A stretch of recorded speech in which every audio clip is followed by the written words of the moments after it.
Hello, welcome back to the Matchday Tavern. My name is Key. We are live for England. England versus Croatia. It's in Dallas, this one, isn't it? Should be a really big game for England. Probably the hardest game of the group, let's be honest. On paper, you win this one, you're almost certainly going through. You would imagine that a win here tonight for England pretty much seals them as group winners as well. Thinking that the other teams in the group, Ghana, Panama, certainly games that England would expect to win. So Croatia, maybe not the team that they once were. Zlatko Dalić is a bit of a Croatian legend, to be fair. He's been in charge since 2017. He's got a final and a third place playoff on his record as Croatian manager. They don't quite have the same team anymore. They are a bit of a fading force. Croatia, Luka Modric, 40 years of age, his 5th World Cup. And he'll win his 200th cap as well on it. He's currently on 194, so chances are he probably will win his 200th cap. Josko Gvardiol racing back from a broken chin just in time. And Baturina and Sucic, two young ones to watch.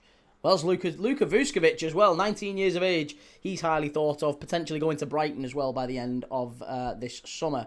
But listen, before we get stuck into all that, because I do want to talk a little bit about Croatia, about England, about the lineups, about the squads, about the countries and all the facts and fun stuff that we share about the nations. I do want to talk very briefly about our sponsor. A big thank you to our channel sponsor, Oxford Natural, and the Optimum Day and Night supplements. If you're not aware of Optimum Day and Night, then I'm sure you will be. Having watched Matchday Tavern, they're continuing to sponsor us, Oxford Natural, throughout the World Cup. A big thank you to them. If you're looking to start your health kick, if you're looking to start your health journey, then you could do a whole lot worse than having a look at Oxford Natural and Optimum Day and Night supplements. Optimum Day helps you with your cravings, keeps you on track, and keeps your energy up through the day. So you're not snacking and picking at things, basically. And Optimum Night is about helping you rest and reset and helping your body recover properly from whatever the day's exertions are. And that's really important to make sure the next day you're able to mentally get through it and be at your best and not have to snack, basically. Listen, let's be honest, it's about making sure that you're on track throughout the day. And some great people in the football world in general. Michael Owen, Ballon d'Or winner, has been singing the praises of Oxford Natural. Robbie at AFTV, KG's another one. There's lots of people who've been using it and using it to great effect. So if you're looking to get yourself a before and after shot like the people on my right hand, it's this side, isn't it? People who are on this side, if you want to get a great before and after shot like that, then go and take a look at Oxford Natural. The link is in the description. You can scan the QR code, which is on screen at any point during the live. And click the link in the description. Go and show them some love.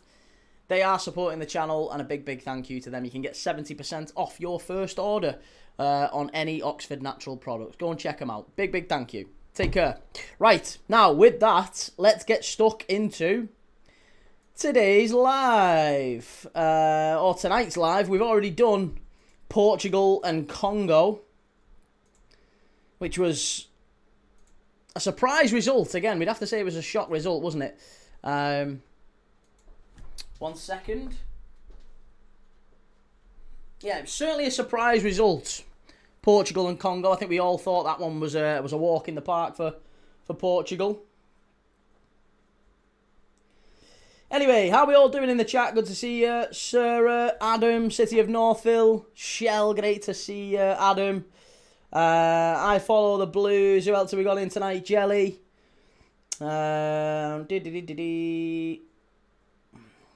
Hiller. Despite being Danish, I really hope England wins. What's Danish got to do with it? Do the Danes not like the English? I don't know. I wasn't aware of that. The old ways. How's it going, mate? Good to see you. City of Northville, at the end of the day, this World Cup has no one you can count out. Anyone can beat you on any given night, so they better have come to play. That's it. It's too easy, isn't it, to just say, oh, this is what we think's got. I mean, Portugal, I think most people would have said they were nailed on to to beat Congo. I think there's quite a few, to be honest, who had Portugal as their favourites for the tournament. And that might just have shocked a few.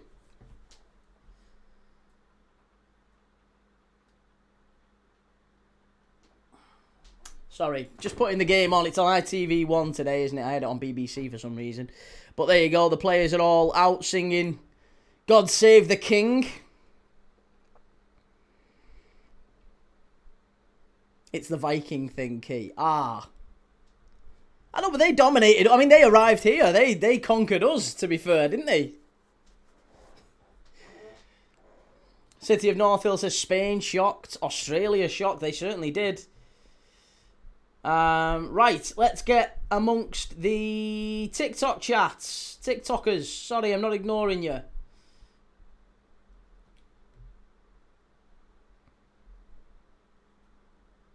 Vilgut, how's it going, man? Aneda, great to see you. River Jr., good to see you, man.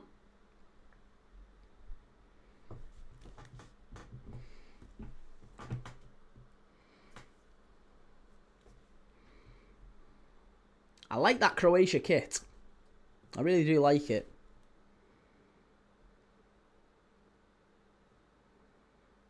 It is a little bit Dad's Army, though, Croatia, by the way. It's a little bit Dad's Army. We've said that they're a fading force, and that's been true for a while, to be honest, but they were still unbeaten in qualifying. In October, they played a qualifier, and 4 of their 6 attackers were 34 or older. That's kind of it's Dad's Army. Kovacic and Modric fitness is the entire swing factor that hinges on Croatia maybe going the distance in this tournament. Luka Vuskovic is 19 years of age. He's a Spurs player, but he got 6 goals in 27 starts in the Bundesliga on loan for Hamburg last season. Very strong, quick, composed centre-back. He's the heir of the old guard. Him and Gvardiol, to be fair. Lots like Gvardiol. He's been out injured. Big miss for Manchester City this season. However, here is an interesting pattern. Here's a very interesting pattern to remember with Croatia. It's something that's not really been talked about a lot. Every single time that Croatia have got through a World Cup group, every single time that Croatia have got through a World Cup group, they have always got a medal. How cool's that? That is a brilliant fact. In 1998, they finished 3rd. They played Netherlands in the 3rd place playoff and they finished 3rd. I remember that game. I think Zenden scored in it.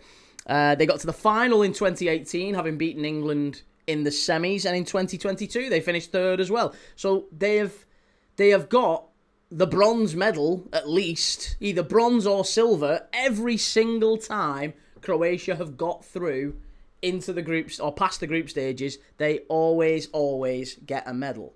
So could it be again here that Croatia do the same, or is that pattern going to break? They're a small nation, Croatia, as well. Population of just under 4 million people. Pound for pound, you might argue that Croatia are the very best footballing country in World Cup history. 4 million people. They've got a great record in terms of producing top footballers, top footballing teams that have gone far in the tournament, certainly recently, certainly in my lifetime. Couple of 3rd places and a runners-up spot. Shea wouldn't mind a Croatia win here. So unbothered about England.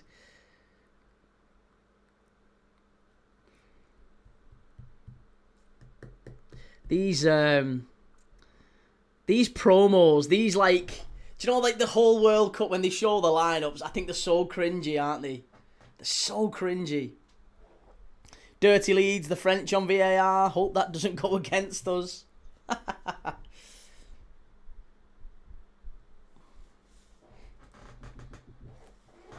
Yeah, and I was going to say, and every time you say aging with Croatia, I think it's something that they must kind of take as a like red rag to a bull. They've still gone and beaten Brazil Argentina, Spain, France, the Netherlands, they've gone and beaten, and England, of course, they've gone and beaten the very, very best teams at major tournaments in recent years. Every single time we write off Croatia, and every single time they prove people wrong.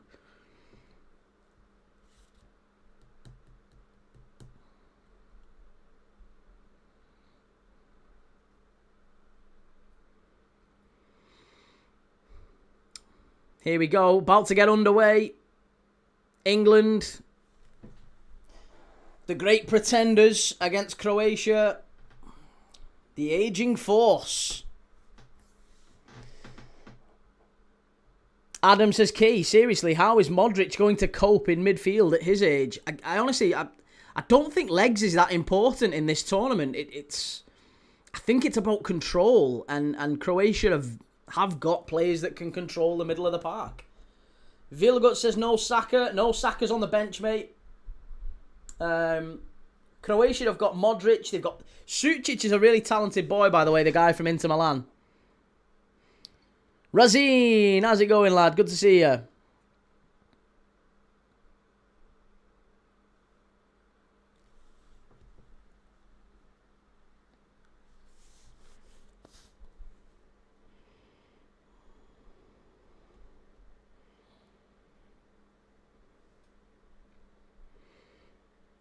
Sam Matterface and Lee Dixon. Thank God for the mute button. No Lee Dixon on commentary tonight.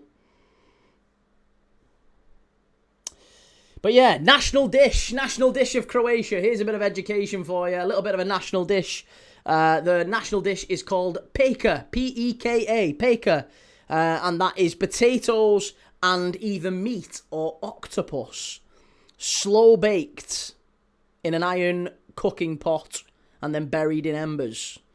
Meat and potatoes, or octopus and potatoes. Peka is the Croatian national dish. Pickford plays it out. Good football already from England is Nico O'Reilly. Croatia pressing very high though. John Stones not so confident. Not like him at all. And O'Reilly gets it long, but England actually looking quite unsettled. It's going to be a corner for Croatia. Goodness gracious me. Oh, corner. Adzo, no snacks for the game, Key. Never seen you eat anything on stream. To be honest, mate, I've had something to eat before, so I'm all good. I'm not really that hungry.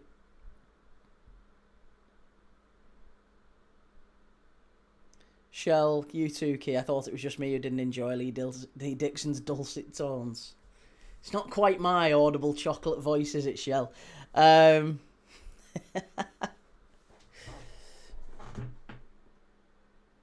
Follow says, Lad Gordon singing the anthem as a Scouser is a true ratty thing. Corner whipped in. Croatia with the cross, and it was a back post. Who was it who got that over the bar? Sutalo, I think, with the effort. Unlucky.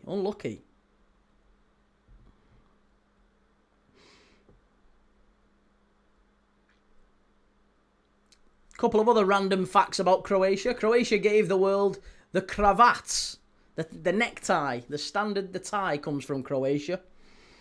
If you're a fan of Game of Thrones, King's Landing was filmed in Dubrovnik in Croatia. Lots of castles that way. Beautiful part of the world, Dubrovnik. And Dalmatian dogs as well. If you're a fan of the film 101 Dalmatians. Dalmatian dogs come from Dalmatia, which is in Croatia as well. So there you go. Some interesting facts on Croatia. Croatia with the ball in, cleared away. England, Declan Rice, got to get the ball up the pitch. Hoofs it anywhere. Anywhere will do.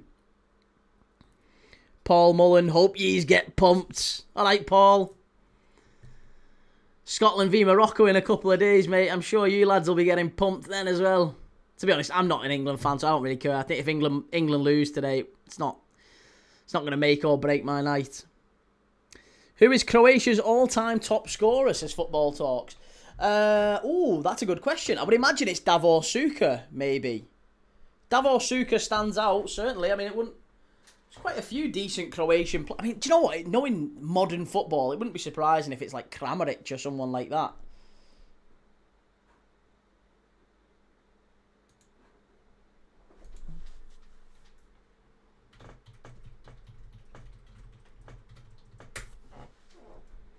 Yeah, Davor Šuker, there you go. Davor Šuker's top, and then it's Mario Mandzukic second. Always going to be Davor Šuker. What a player he was, by the way. TubeU using Croatia 2, England 1. Lots of people backing Croatia today. Jellyfish Key is not a patriot. I am a patriot. I am a patriot. I am proud of England. But then again, I'm not proud. I wouldn't say I'm proud to be English. Because that pride, usually, you take pride from something that you attain, or at least I do anyway. I think I'm proud of things that I've done, things I've achieved. Being an Englishman's not an achievement. I feel blessed to be an Englishman. But I won't go as far as saying I feel pride in it.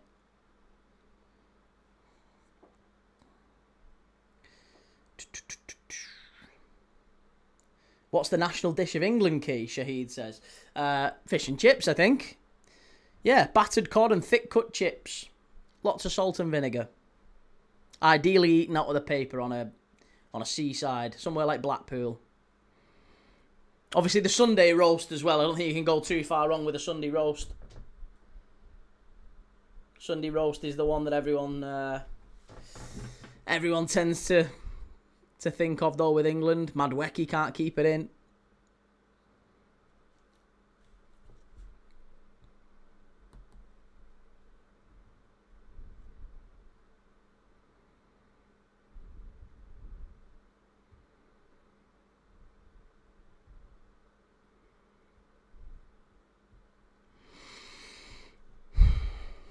Reminder as well, by the way, England got here with 8 wins from 8 and 0 goals conceded. Not a single goal conceded in qualifying for England. You would imagine a goal being conceded tonight.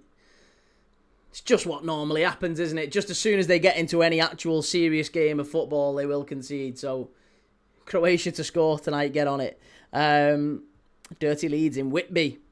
Whitby, North Yorkshire. My nan used to go that way. Beverley as well. She liked it in Beverley. God love her. God rest her soul. You mean it's not cornflakes? Not quite cornflakes, no. That was invented in the US. I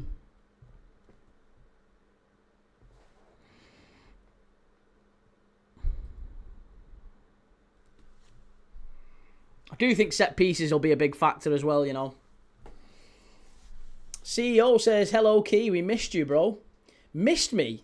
Why? Where do you think I've been? I've been here all along, mate. I've not stopped. Live every day. Chicken tikka is England's national dish, says Weed Degree. Oh, great ball down the right-hand side. Here's Madwecki. Got to get the ball right. Drives at the full-back. Reece James. Poor. Harry Kane. Anthony Gordon with the strike. Is he going to take a deflection in a corner? Yes, I think it is. Shay says, is it me or has Ezri Konsa got a bit of a belly on him? He doesn't look like he's got a bit of a belly. I'm sure you can't really play at the World Cup for England with a bit of a belly. I asked him if they'd let me play, but they wouldn't let me. I think we are going to see set pieces. Yeah, Jelly. I think it's going to be a set piece style of play. Shahid says Key is proud of Liverpool. And no, I'm not. I'm not proud. You can't be proud of where. Yeah, I mean, you can be proud of whatever you want, I guess. But for me, you've got to be proud of things you've achieved, stuff you've done. Claim for the penalty, and it is! England have got a penalty! There you go, the referee gives a penalty within 9 minutes. Luka Modric gives it away. Reece James first to the ball. Modric kicking fresher, and it is a penalty for England. It was Madwecki, actually, who got the first touch to it. And, yeah, he just kicks through him. Clear penalty. Clear as day.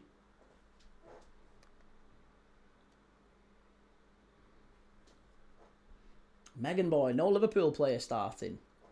No, not for England, mate. Liverpool players are dominating at the World Cup, though. No club has more players scoring and creating more goals than Liverpool.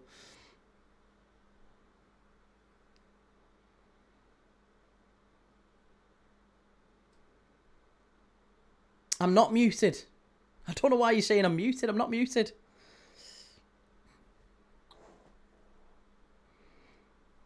It's Harry Kane with the penalty.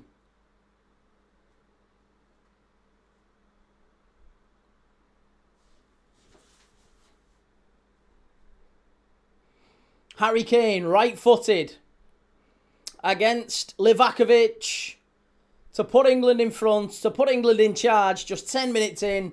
Here we go. Go on, Harry. He saved it. Oh, he's useless. That's the Ballon d'Or gone. Absolute joker. Terrible penalty. Oh, do you know what? He could have sent him a letter 2 weeks ago and told him. He could have told him 2 weeks ago where that was going. There's a claim now for a potential retake. I think he might have to retake the penalty. Was he off his line? Was there encroachment? I think there might be a retake here. England could be getting very, very lucky. Here we go. VAR check. It's going to be a retake. Oh, Harry Kane, you lucky, lucky boy. I think it might be for encroachment. Yeah, it's encroachment. 2 Croatia players in. Well, there's certainly one fully in the box. It's going to be another penalty. Look at that. Perisic is raging. He's absolutely raging. It's going to be a retake. Offence by the goalkeeper, it says. Livakovic must have taken a step off his line. I thought it was encroachment. But there you go. It's Harry Kane again. It's not going to be encroachment. It's the keeper moving off his line. Got a second chance at this. If he misses this a second time, take him off the pitch. Get him off. Get Ivan Toney on there. Ivan Toney can put penalties away. Absolute joker, Harry Kane. Shocking. Terrible. I don't mind people taking penalties and just hit it. It's real. Put some pace behind it. Don't casually stroll up and tap it. Come on. Bit of pace. Even go straight down the middle if you want. Kane. There you go. That's better. 1-0. England in front. Very, very much lucky. Very, very lucky. But England are in front. I'm not sure they deserve to be in front. But they're in front all the same. 1-0 England. It is lucky, Adam. That is lucky. Come on. The penalty's fortunate anyway. They get the penalty because Modric isn't really looking where he should be. He kicks kind of fresh earth. It's one of them. It's not come from sustained England pressure or anything like that. It's just a penalty out of nowhere. And they get a second chance at it. That is luck. That is absolutely luck.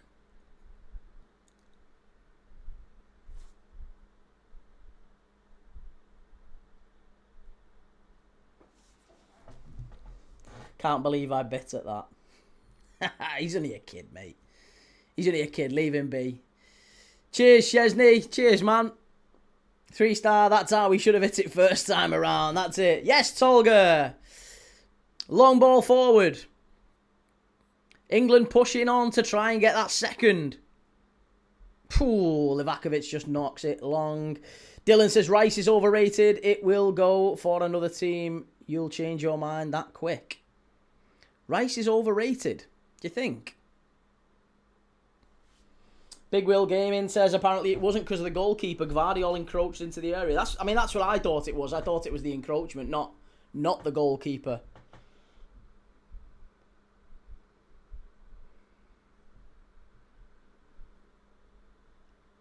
Adzo says no silly stutter run up on the second one. This is it. I actually think our best penalty taker in the England squad's probably Rashford, to be honest. Dirty Leeds. England don't deserve it, but you'll take it. Take it all day. That's it. FNO Casuals seeing players encroach way too much. Glad it's being called out. See, I think it should only really be called... I think it's fine. Like, if that player doesn't clear the ball away, then Croatia haven't gained an obvious advantage. It should only be, in my opinion anyway, if it's the goalkeeper, fine. If the goalkeeper's got, a foot off his line, 2 foot off his line, fine. I get that. Makes sense. If, however, it's just, a defender comes into the box and they don't have anything to do with the penalty being missed. You know, oh, big chance here. Croatia, must be. It's going to be another corner. Excellent bit of defending that time. I think from Ezri Konsa, it's going to be a corner kick to Croatia.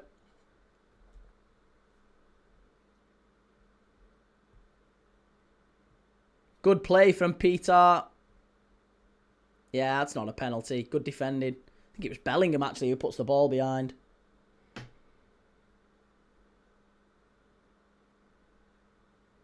Has he overruled the corner? I think he's overruled the corner and given a goal kick here. Yeah. Goal kick.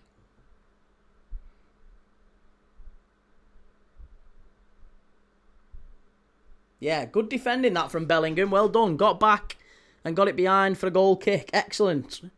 Corner got given by the referee, but VAR very quick to overrule it. Great play from Harry Kane, who gets it out wide to Madueke. Big chance for England. 3-on-3 here. Can he get at him? Go on, Madueke. Corner for England. That's better. That was better from Madueke. Much better. Wonderful pass from Harry Kane. Gets it out to Madueke on the right-hand side. Drives at the fullback. Gvardiol didn't really know how to take him on. And Madueke got right side of him, but it was really good from Vuskovic, who got the block. Big important block from the young man Vuskovic. Get Madueke off, says Jellyfish. I think Madueke's won the penalty so far. And not only has he won the penalty, he's also kind of creating most of the chances for England. Carl says, Key, we need you to come visit us here in the Republic of Texas. Take you for some barbecue. Yes, please. Let's get me there, Carl.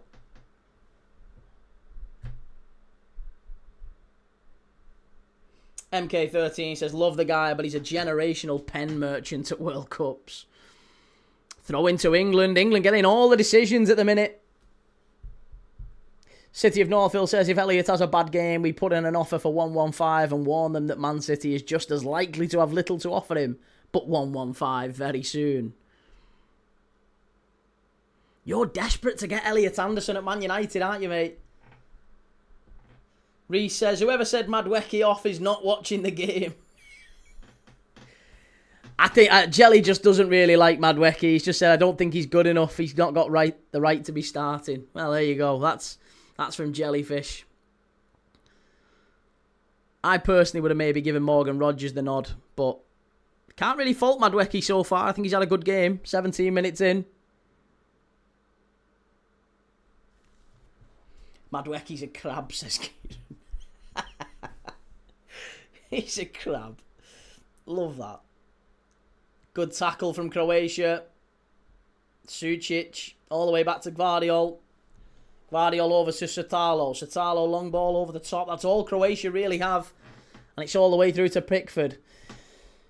Server says, so having a Frenchman on VAR is helping us. Imagine it. Well, so far you can't really fault it. It's all decisions seem to be going England's way. Here's Declan Rice, deepest England player at the moment. The orchestrator plays it over to Ezri Konsa. Konsa into Bellingham, who's quite deep himself now. Reece James all the way back to Pickford. Reece, you'd have given Rio the nod if you could have, Key. Hey, listen, Rio got man of the match in 2 games in the tournament friendlies. You know, Rio Ngamoa, I'm sorry, Rio Ngamoa is a much better option off the left-hand side or the right-hand side than Noni Madueke. I mean, I'm really glad that Rio Ngamoa hasn't gone. I mean, I want him fit for Liverpool next season. Tube you using says Tuchel is looking to cook, but he has reasons to start Madueke. We've not really got any pace on that right-hand side. If it's not Saka, it has to be Madueke, really. Will says, Key, I'm shocked Kramaric and Budimir are on the bench. I mean, Budimir, I'm maybe not that shocked. Budimir's...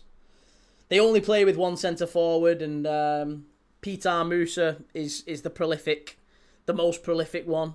Ante Budimir he's had a good couple of seasons, to be fair, but he's getting on a bit. He's not as mobile. Peter Musa, ex-Benfica, and he's also in Dallas as well. Peter Musa That's where he plays now, FC Dallas, and he's been very prolific in the MLS.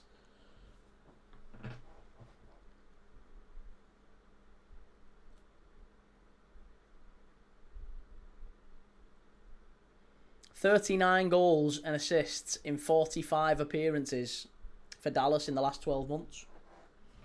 Kieran says, rather have Sir Stanley Matthews starting over Madwecki, and he's been dead for 3 decades. That's harsh. That's very harsh. Dirty Lead says, Reece James, don't rate him. Our lad Bogle is a much better player. Glad to see we've got no bias at the Tavern. 3-star says, if you're going to Texas, Key, the whole Tavern is going with you, mate, on the Jolly Boys outing.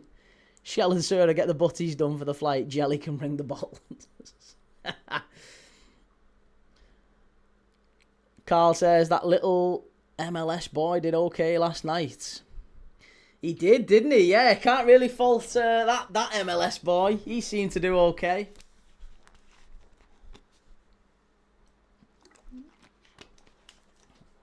Adam says, who does Jude think he is? Stop these BS flicks.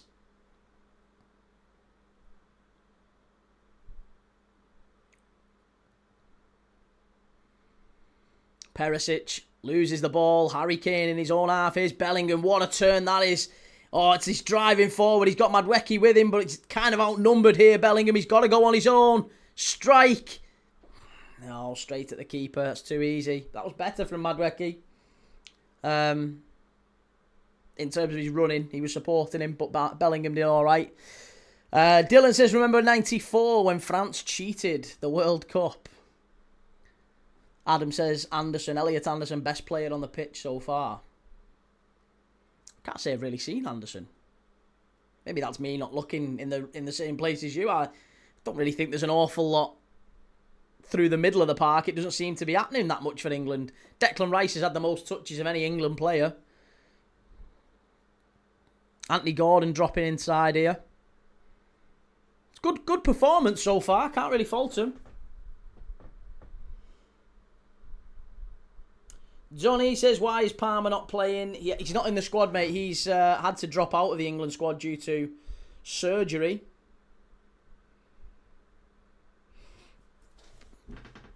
Surprising that Phil Foden didn't make it, mind.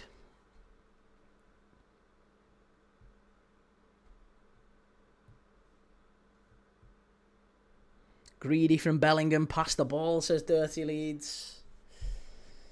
People just don't want to admit the best player on the pitch has been an Arsenal player. Yeah, he was off his line there, the keeper, wasn't he? He was. Yeah, in fairness, that's all right. Dirty Lead says England getting right into the game now after that goal.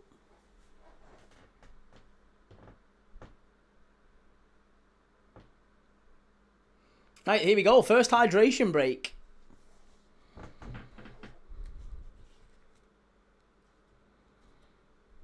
First hydration break. Can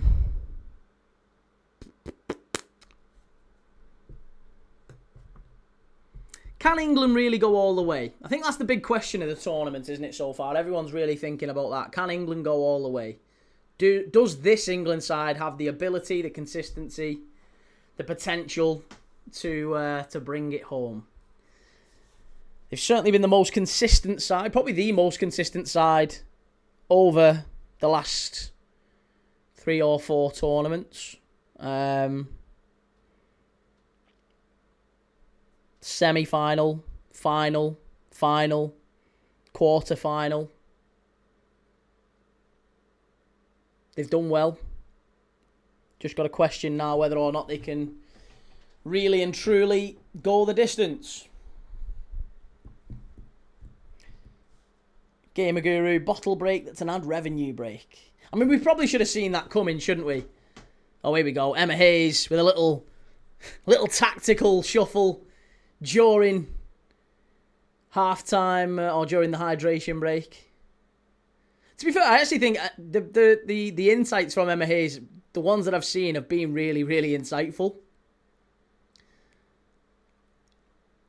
It's actually quite nice to have someone on who knows what they're talking about instead of people just coming on because they played football previously. Honestly, Stephen Warnock's like nails on a chalkboard to me. Stephen Warnock should not be a professional pundit. But listen, I'm not going to say that. It's his job at the end of the day. But goodness me, I find him very jarring. So bitter. But then again, I'm sure people say that about me. But yeah, Stephen Warnock is hard work. Swifty, I don't think there's a lot between the top 4 or 5 countries. No, I think that's fair as well. That's a valid point. Rachel Todd, more adverts coming here. Creed says, would like to see Gordon on the ball more. Don't think he's had a touch. He seems to be dropping deep and coming through in the middle. He's not really, when he is getting the ball, it's not where you want him to get the ball, high and wide. Tuchel, he's kind of the only person really picking the ball up in high and wide areas is Madueke. Maybe that's something that is part of the system. Who knows? Jamie, does Tuchel get a knighthood if he wins the cup? No, absolutely not. And Ada, I'm caught between calling these timeouts end of quarter breaks. They are just ad breaks, aren't they? Let's be honest. It's the end of the first quarter. End of the first quarter. Sponsored by Powerade. Which would be really sad if it wasn't true. Hydration break. Sponsored by Powerade. They are all sponsored by Powerade. Evening Rasta. How are you, sir?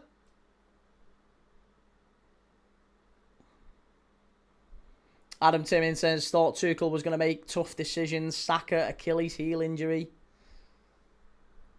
Well, he's on the bench. Scouse, I feel sorry for the streets if we win this cup.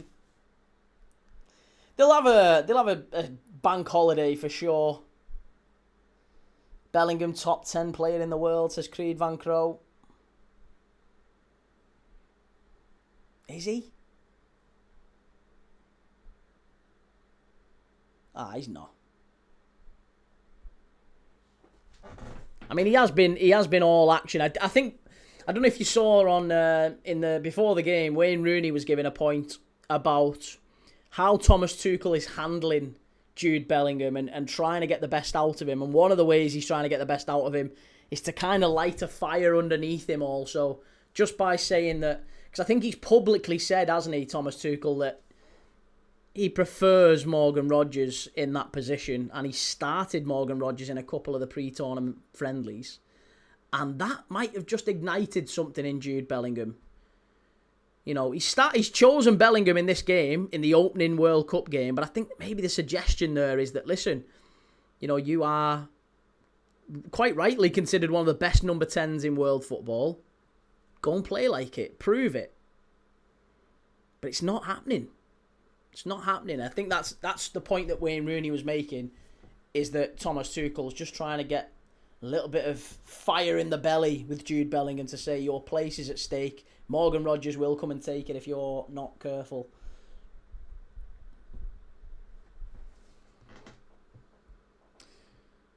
Reece says Cape Verde's goalie's mum is going to the World Cup. She's had her visa cost waived.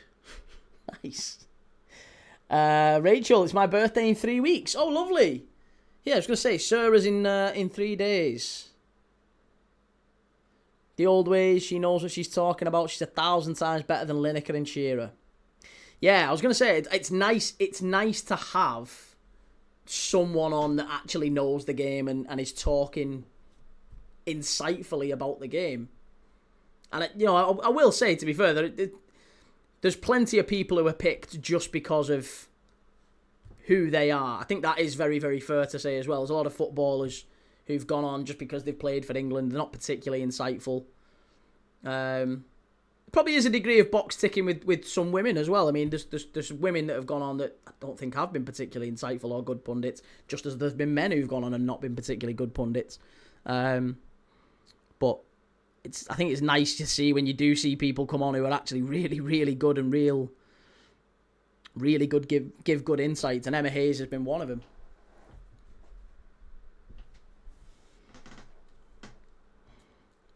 Shahid says the stadium in Texas is the home of the Dallas Cowboys.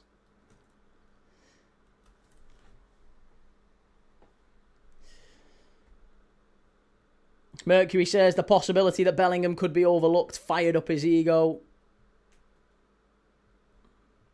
Ball down the left-hand side. Here's Perisic. Perisic getting on a bit, but still a talented player. Reece James trying to keep him penned back. Fahim says, key club over country. Always. Always, always, always. Jellyfish, Aluko, you mean, Key? I mean, I'm not a massive fan of any Aluko from a footballing point of view. No, I think she doesn't give the best or the most insightful opinions. But again, that's not unique to her sex. That's just the presenters that are put on or the pundits that are put on sometimes.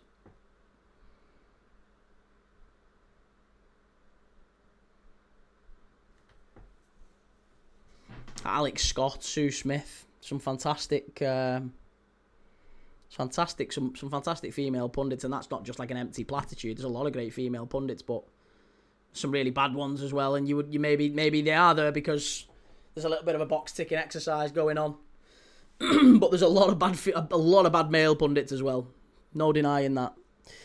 Scout says, glad someone else on the same wavelength as me with Warnock. Yes, not a fan of Stephen Warnock. Not a fan of Danny Murphy. Great ball in. Big chance. Bellingham going for it. Claim for another penalty. If it's not a penalty, it might be a corner. Bellingham's gone down holding his foot. He's screaming for a penalty. Good ball in again from Madueke. Listen, as much as we're all calling Madueke out here, what a ball in that is. I actually don't think that's a penalty at all, and I don't think it's a goal kick. It's not a corner, it's a goal kick. Fahim says other fans would say country over club. Non-England fans I'm talking about. Yeah, I think other countries are a lot more patriotic than England. Oh, it's kind of frowned upon patriotism over here now. I think if you hang a flag in your garden, all sorts of accusations get thrown at you. Martin Keown, Jesus wept. I've had more insightful conversations with my 2-year-old. Yeah, not a fan of Martin Keown either. Again, it's all taste, isn't it? You know, it's all subjective. Yeah, he didn't get anything on the ball there. Mr. Al-Shamari, how do Croatia produce such good footballers? 3.7 million people. Locke says, club over country for the English because England haven't done anything to make their fans proud. Oh, no, I don't agree with that. Like I said, we've been the most consistent nation over the last 10 years. Couple of finals, semis, quarters. We've gone far in international tournaments. Can't say that just because we haven't won it, we've not done the nation proud. I think the problem is English football fans are very, very entitled. We're an entitled bunch.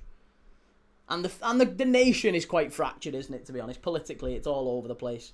Swifty says our patriotism is stifled. That's also very true. Yeah. Got to be careful.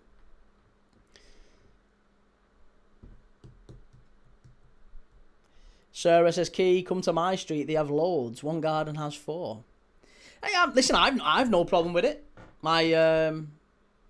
To be honest, before I met my good lady wife, my ex, her granddad, used to have a flag in his garden, and he would always. I used to buy him different flags because I loved his flags. He was a vexillologist, which is study of flags. But yeah, he always had an England flag up. Always had a St. George flag up on a big, long, tall flagpole in the garden. But I agree, patriotism definitely stifled in the UK. And it's mad, when you go to other countries, there's national flags all over the place. Go to Turkey, honestly, Turkish flags everywhere. Spain, Spanish flags everywhere. Dead proud to be Spanish. Don't really have that in the UK. There's a weight behind any St. George's flag. Almost like there's an eyebrow raised, like, what have you got that up there for?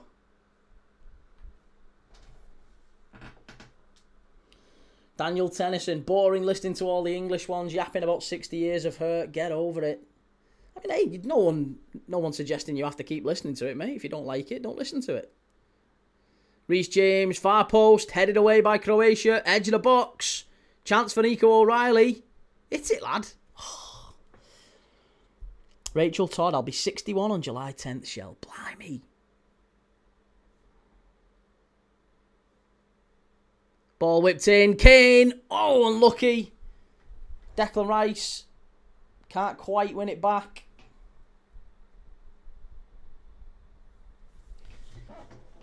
Kieran says probably get a knock off the police if you put a flag up these days for inciting hate.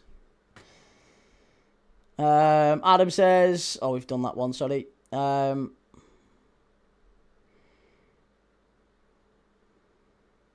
Sarah, that's what I mean, Key. There's one in my garden with 4 flags on 4 poles. What, like it's a... like an embassy. The old way says she invited me to put an England flag up with a look of I dare you. Jesus, that's the most Texan looking Croatian I've ever seen. Look at that. Cowboy hat on, big handlebar moustache and a Croatia top. The Texans embracing Croatia tonight.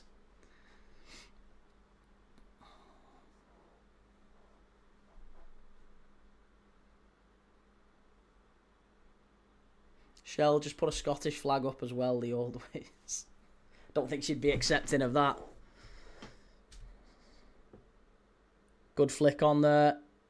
Croatia win it back again. Bellingham's lost it a few times now. And now on the counter-attack. Chance here. Got to hit the target. Strike. Oh, what a goal. What an absolute screamer that is. Martin Bacciarino, we've been talking about him. What a talented player this guy is. Absolute worldie from Martin Bacciarino. Curled it again. Pickford gets a big hand to it. And should he save it? Should he save it? I think he should. England haven't conceded a single goal in 8 qualifying games. We talked about this. Not a single goal in qualifying conceded. 36 minutes into the first competitive game for a while. And Bacciarino rockets it in the top corner. Honestly, Pickford, I think he's got to keep that out. I'm looking at the goalkeeper here. It's not right in the top corner. He gets a big hand to it. I've got to be honest. I think he's got to keep that out, Pickford. Maybe I'm being harsh on keepers. But Bellingham again. Bellingham again at fault. He's lost the ball quite a few times in this first half. And he's lost it there. Caused Croatia to spark a counter-attack. Ball gets played back to the edge of the box. Bacciarino with the strike. Top corner. Pickford again. Got to do better. Poor from Pickford, poor from Bellingham. And the Croatians are happy with that one. I did say we've got to watch these. Not out of it. Little arms, says Graham.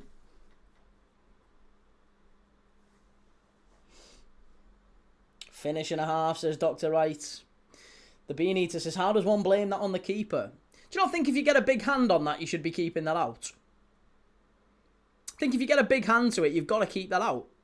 It's not right in the top corner. It's not like it's an absolute missile right in the top corner. That is a savable shot from Jordan Pickford, for Jordan Pickford there. And I think if you get a big hand to it, I would have expected him to push it away. Jordan T. Rexford. Pickford off, says Jelly. I don't mind him at all. I think Pickford's still England's best goalkeeper, by the way. It's not like hyper-criticism of Pickford. I just think he should do better with that. I would want my keeper to save that. I would expect my keeper to save that. Could be worse. Could have Algeria's keeper. Yeah, I mean, to be fair, that's kind of the same thing. Messi's goal against Algeria last night with Lucas Zidane in goal. The ball gets played in. Lucas Zidane gets a big hand on it. Messi with a strike. I mean, I think he's got to keep that out. And it's the same with Pickford. It's the old Rich T wrists again. Kieran says, can't be hating on Jude too much. He's heartbroken that his fellow was left back in Madrid.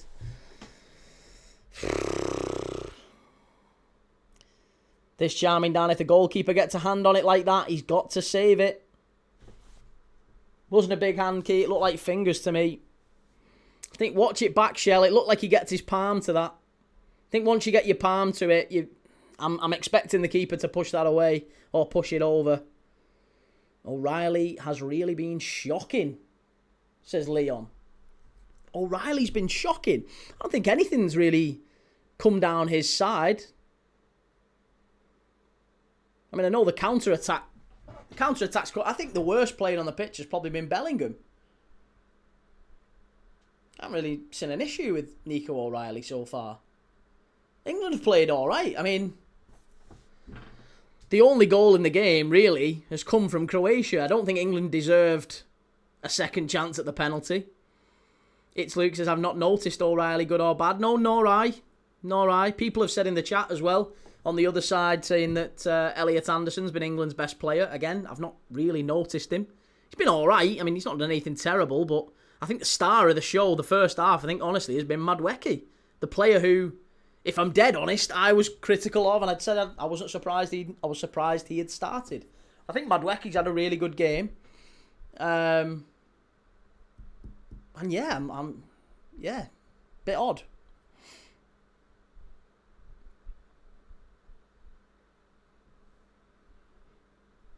Deserved a second chance or not, the decision was correct. Yeah, I mean, he does encroach, doesn't he? He does come off his line, that's fair. It's Luke says, Bellingham's work rate tracking has been good. Yeah, he has got back and put a foot in a few times, but lost the ball cheaply for the goal, didn't he? Croatia kit is elite, says Mr. Al-Shamari. And Creed says a Madueke, 100% Madueke. I think he has. He's been England's best player. I mean, it's probably a low bar. I don't think it's been a fantastic performance so far from England. Admittedly, Croatia are the hardest side in the group for us to face. Kind of all right with 1-1 at half-time. Shay says they need Cobby in the midfield instead of Anderson to keep the balance. Anderson, Rice, Jude, all athletic runners. You need someone more technical, and Cobby is the player.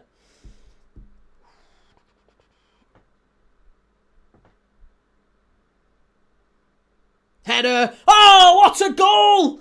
What a header! What a goal! Harry Kane makes it 2-1. Great ball in. Fabulous header. Totally unmarked. Croatia have got to do better. Totally switched off. Terrible defending from England. And Croatia score a fantastic equaliser. Terrible defending from Croatia.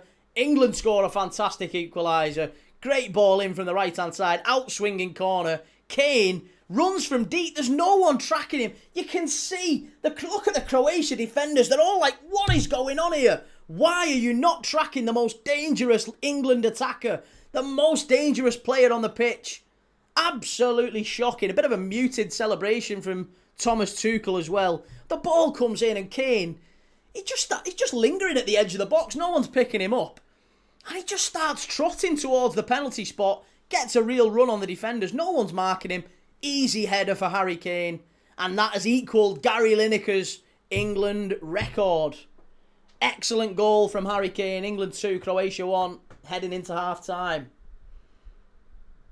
Leaving Kane free is shocking.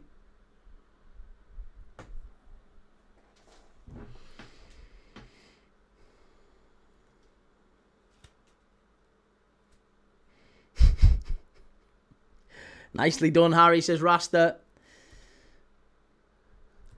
Look at his red face. He looks like WWF's Kane.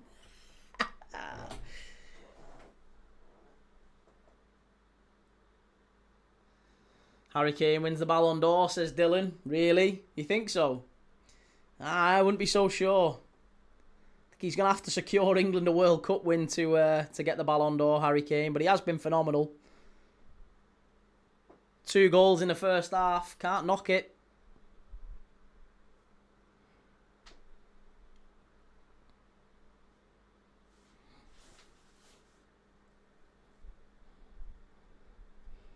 Oh, Madueke. Oh, there was a big chance there. Again, Madueke's pressing's been really good. It's all come down this left-hand side for Croatia, and for that reason, Madueke has got a lot of joy. Mercury says, good job, England. That Kane was the one to score. 3 Star says, being an England fan is like being a Reggie. We're quiet when we're losing I'm full of it when we're winning. Why do you hate England, Key? I don't hate England, mate. I just don't love them. I'm ambivalent, not ambiguous. I'm ambivalent to England. Good ball inside. Here's Declan Rice driving forward. Good ball back into Nico O'Reilly. Go on, lad. Ball pulled back to Anthony Gordon. Inside to Bellingham. Bellingham loses it. Oh, it's going to be a free kick. He got lucky there, you know. Got lucky. Ryan says, Key, based off the first match, who do you think gets the golden boot? Well, Kane's on 2. Messi's on 3. Mbappe's on 2. Haaland's on 2.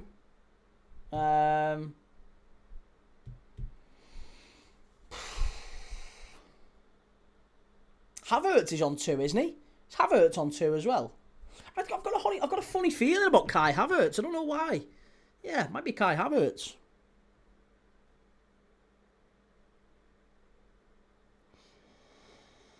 Alex, you absolute shithouse. Oh, Alex, get back to coaching kids, you wrong'un. Dirty Lead says, Scousers don't like England, it's a known fact. Alex, you're so sad. You're so sad. Get a life. Messi gets it. I don't think Messi gets it. I think Messi's... I don't see Argentina going that far, to be honest.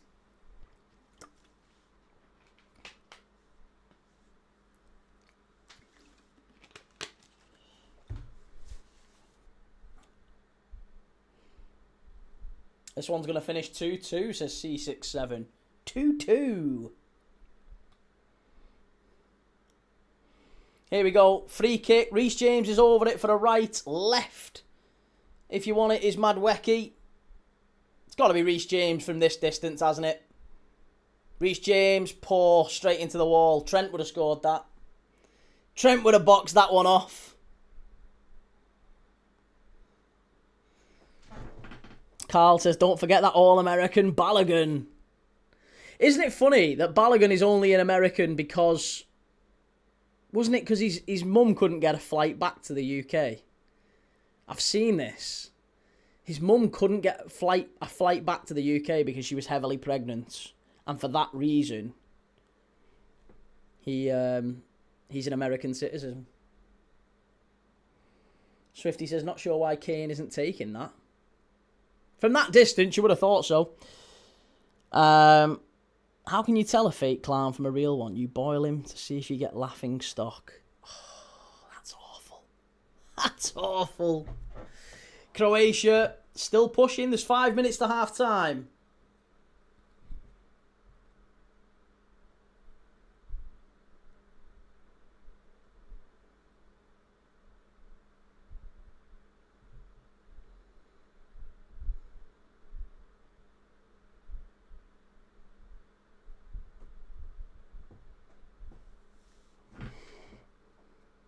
Rachel says, I was just thinking that, Key. Trent would have got a goal. He would have scored that, wouldn't he?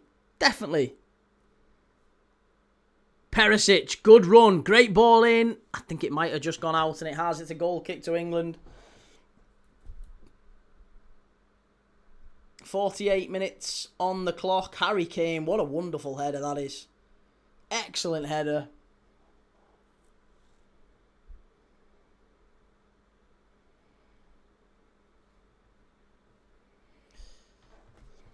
His mum was bedridden. Well, hey, for that reason, he's scoring goals for the... And to be honest, he probably would have... I don't think he'd have got in this England side. In the nicest possible way. He's not starting over Harry Kane. Gareth says, lucky to have that pen retaken. Well, to some degree, yes. To some degree. I think it is a little bit fortunate for England that the keeper stepped off his line, but he ultimately did step off his line, isn't it? So, like, once he steps off his line, it probably is. You've got to say it is a pen retake. Scow says, Rice scores 2 free kicks against Real Madrid. Why not give him a go? Because that's the only thing he's done from set pieces for a long, long time. Every single time. Declan Rice has took a subsequent free kick. I don't think he's scored another one since them 2 against Madrid, have he? Has he? Swifty, both feet were definitely off the line. That's it. Yeah, so fair enough. I think, it is probably the right decision. But it is a little bit fortunate as well. Double infringement, keeper, and encroachment by the player first to rebound. I don't think that player didn't clear it though, did he? Was it Gvardiol who was in the area? Rob says there was 2 offences on the pen. Gvardiol also encroached and played the ball after the save. Oh, did he? Oh, well, I take it back then. If Gvardiol did play the ball after the save, then fair enough. He gained an unfair advantage. So, that's fine. Yeah, England did deserve a retake. It's frustrating for Croatia, but fair enough. Bellingham overrated, says Bagometh. I think I'd agree with you. Based on this first half evidence, anyway. Still a very talented boy, but I think I'd probably be inclined to agree. He's not showed it in any way, shape or form for a good while for England. Not even that much for Real Madrid, to be honest. Croatia down the right-hand side.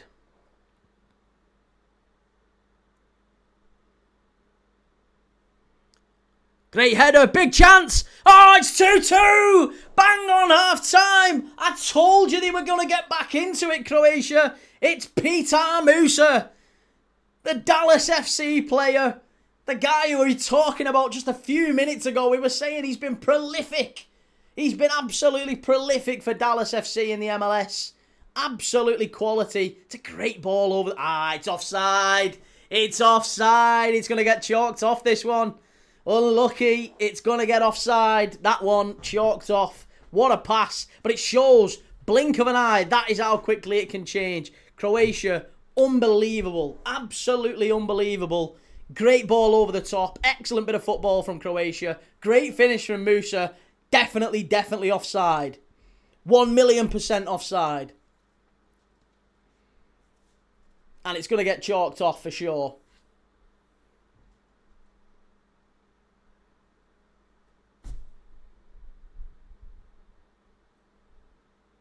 On? That's going to count. How's that going to count? That can't count. How's that counted? He was miles off. You could see that with the naked eye. How's that counted? Konza's right leg. Jesus Christ. I thought he was miles off. It's 2-2. It stands. Goal stands. Peter Musa, 2-2. Jesus tonight. Well, that was a very good, admittedly, that was a very, very good first half. A very entertaining first half, wasn't it? Can't really fault that. I like it.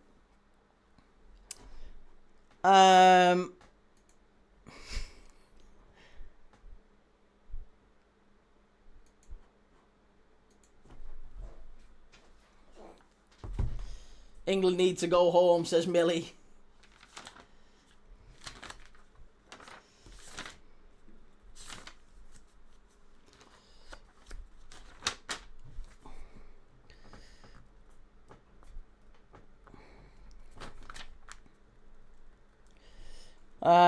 Right, hang on a second.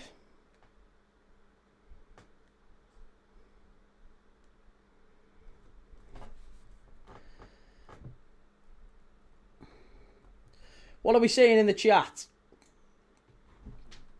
Rob says was onside. The defender's leg behind the player kept him on. Offside in the World Cup is dodgy as feck. Still not coming home, says Locke. Adam says James ball watching. 3 blokes going for the same ball. And Shell says, are you doing the Scottish game, Key? I am, yes. I will be doing Scotland against Morocco. And I will be doing Scotland against Brazil as well. Creed, this is Key's fault. How's it my fault? Don't blame me. Oliver Dwyer, does this mean the defence is going to be a problem for the rest of the tournament? I mean, listen, like I said, 8 games without conceding a single goal in qualifying for England. Soon as they get into the tournament, immediately 2 goals conceded. I do think the goals that Croatia have scored, to be absolutely fair to Croatia, I mean, and to be fair to England as well, both goals were absolutely phenomenal, weren't they? Like, call it how you like it. I mean, the Baturina strike was top quality. Pickford gets a big hand to it. Probably should save it.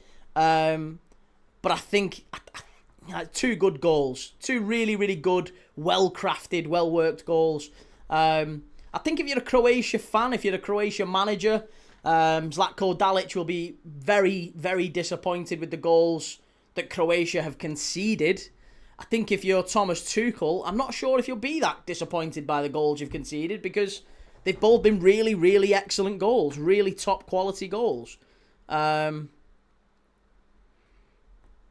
Yeah, I can't really fault Croatia for how they've played in that first half. Ross says, really not good, conceding 2 open play goals. And Meatball McGinn says, knew this would happen once Slippy Stones was starting. What, I mean, is it a John Stones? Was he at fault? Was he at fault for the goals? I don't think there's any England defender I'm looking at and thinking they're at fault. You could maybe argue that Bellingham was at fault for the first goal, gives the ball away cheaply in midfield. And that's probably it, to be honest. The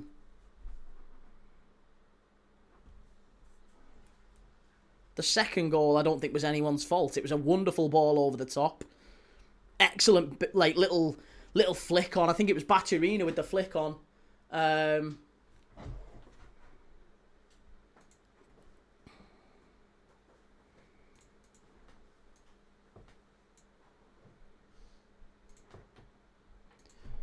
And then Musa, who we said, very prolific for Dallas. He's already someone that's been prolific in this tournament.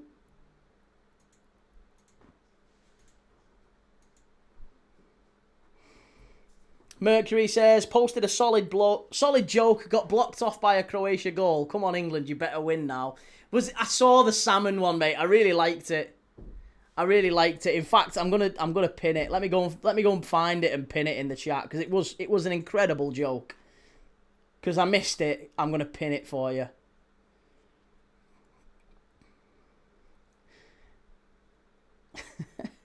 Let me see if I can find it. Onside. It was just before the goal, wasn't it? Just before the goal. Yeah, that was the one. There you go. There's Mercury's joke. It was a good joke. I'll give him credit for it. It was a very good joke. Right.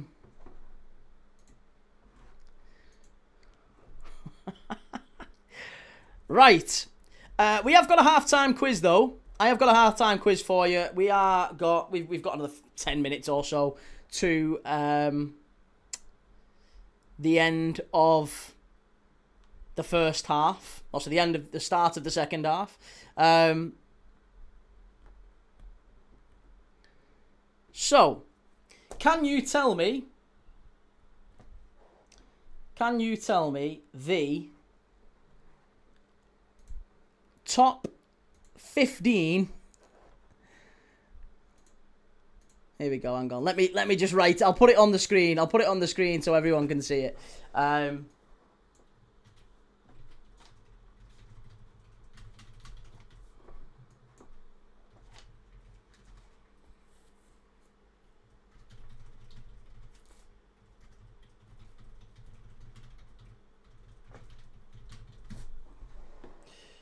Right, there you go. There's your halftime quiz. Let me just change the chat. There you go. Halftime quiz. Can you name for me the top 15 Croatians with the most Premier League appearances? Simon says Madwecki is moving like Messi. He's been brilliant first half, hasn't he, Madwecki? The Old Way says John Stones only played 439 minutes this season. I wouldn't have thought he'd be starting. This is very true. Mark Gay, where's Mark Gay when you need him, says Shahid. Jelly, why did the jelly roll? Because it saw the apple turn over. Oh, these are bad. These are awful. I mean awful in a good sense. Scout says Modric. Modric is number 4. Eduardo says the Old Ways. Eduardo is number 15. Kovacic says Hiller. Kovacic is number 1. Not Stavic. Nico Kranjčar is 3rd. Harry Redknapp's favourite son. Dejan Lovren is in there. Yeah, Dejan Lovren is 2nd. Boksic, says Hiller. Excellent. Alan Boksic, former Middlesbrough striker. What a player he was, by the way. Creed says Chorluka. Was he a Croatian? Vedran Chorluka was Croatian, and he played for City and Spurs, and he is 5th. Everybody Googling. I was going to say, I can tell the Google answers because there's some bad ones in there. Shell's got Bilic, former Everton defender, and West Ham, to be fair. I'll give you... Shell would have known Bilic as an Everton fan. Dario Serna never played in the Prem. Gvardiol is good for number 8. Olic never played in the Prem, I don't think, or if he did, it was only briefly. What a player he was, though, Ivica Olic. I remember him. He was a very hard-working player. Nikita Jelavic is number 6. Good answer. Nikola Kalinic. Yeah, Kalinic, former Blackburn centre-forward. He's number 14. Who else have we got? Who else have we missed? Alen Boksic we've got. Kane says, mate, our defence is shaky as hell. Sick of this playing around at the back. It's boring. It's a fair shout. So far, we've got Eduardo, Kalinic, Boksic, Bilic, Gvardiol, Jelavic, Chorluka, Modric, Kranjčar, Lovren, and Kovacic. You've still got 1, 2, 3, 4 left to get. Not Nikola Vlasic. No, not Vlasic. Igor Bishkan. Well done. Liverpool winner of the Champions League. Igor Bishkan's there. Not Davor Suker, no. Played briefly for Arsenal and West Ham, but doesn't feature in the top 15. Bishkan is in, yes, Luke. Bishkan is number 11. You've got 1, 2, 3 left. Who was the Liverpool striker, or was he Czech? Can't remember his name. Milan Baros, I'm guessing you mean. Yeah, he was Czech. Igor Stimac, says Dirty Leeds. Well Googled. Igor Stimac of Derby County is number 7. Did Perisic get enough at Spurs? Perisic just outside the top 15. Doesn't make it. There's 2 left to go. One of them was a Chelsea player, and one of them was a Bolton Wanderers player. That should give you enough answers.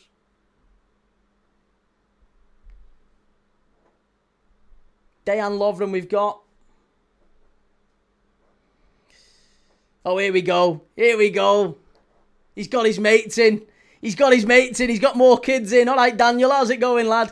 Connor says, why is Kane constantly dropping and swear I've seen Rice further upfield than him? Bellingham's been poor too, but Kane dropping so deep stops us from counter-attacks because no support. I mean, I think Kane's done that bit well. The difference is, I think when Kane drops deep, Bellingham is supposed to go beyond him, and he's not really doing that.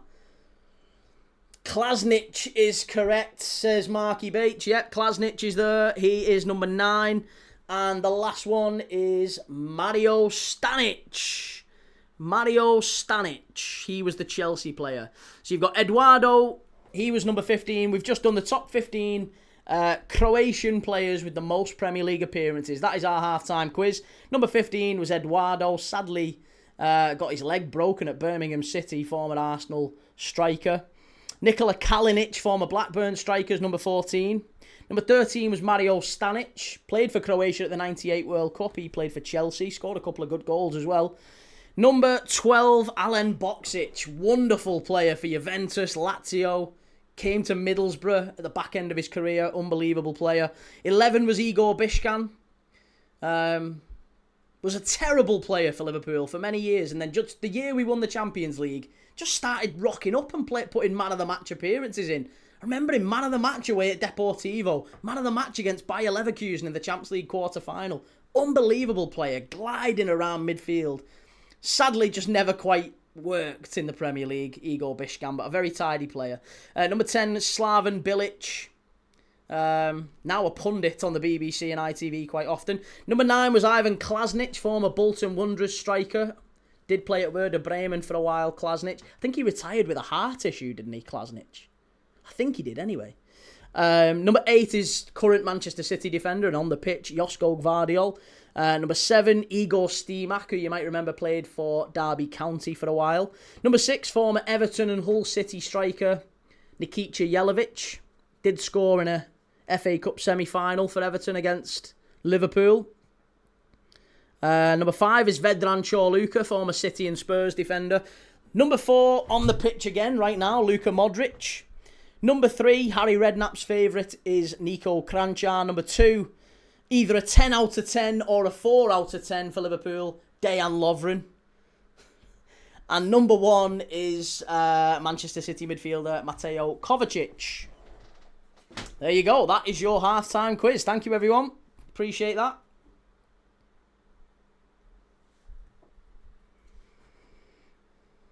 Did I miss the quiz key? Just a little bit. Yeah.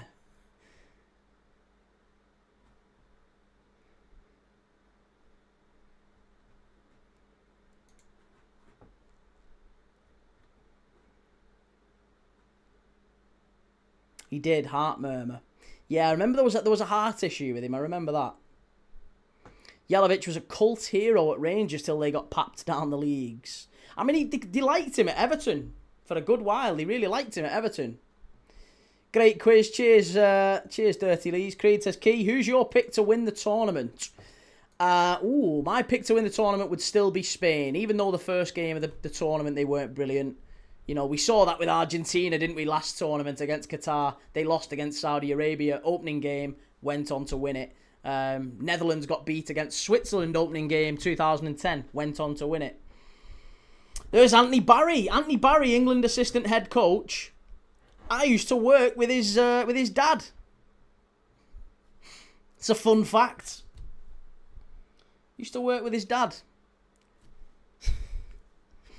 He was. I know this because he was. When I worked with his dad, Anthony Barry was assistant manager at Bayern Munich.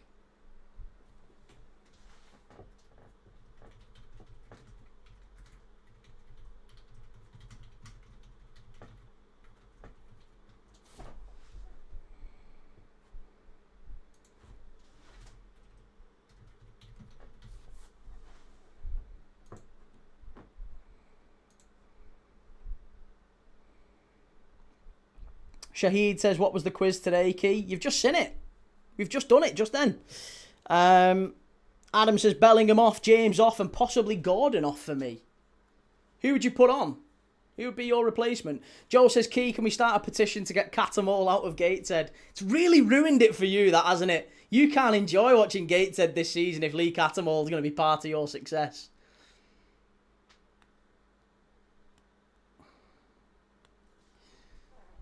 Jellyfish, what's he like?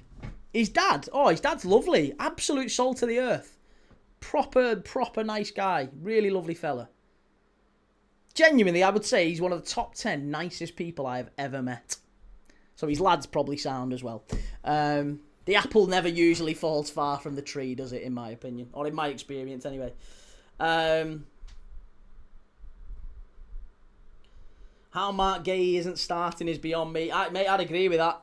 I'd agree with that. I think 439 minutes John Stones has played all season, according to our friend in the chat. So you'd have thought Mark Gay would have been the obvious choice. But then again, I think if John Stones is fit, he is England's best centre-back, isn't he? So you'd have to start him.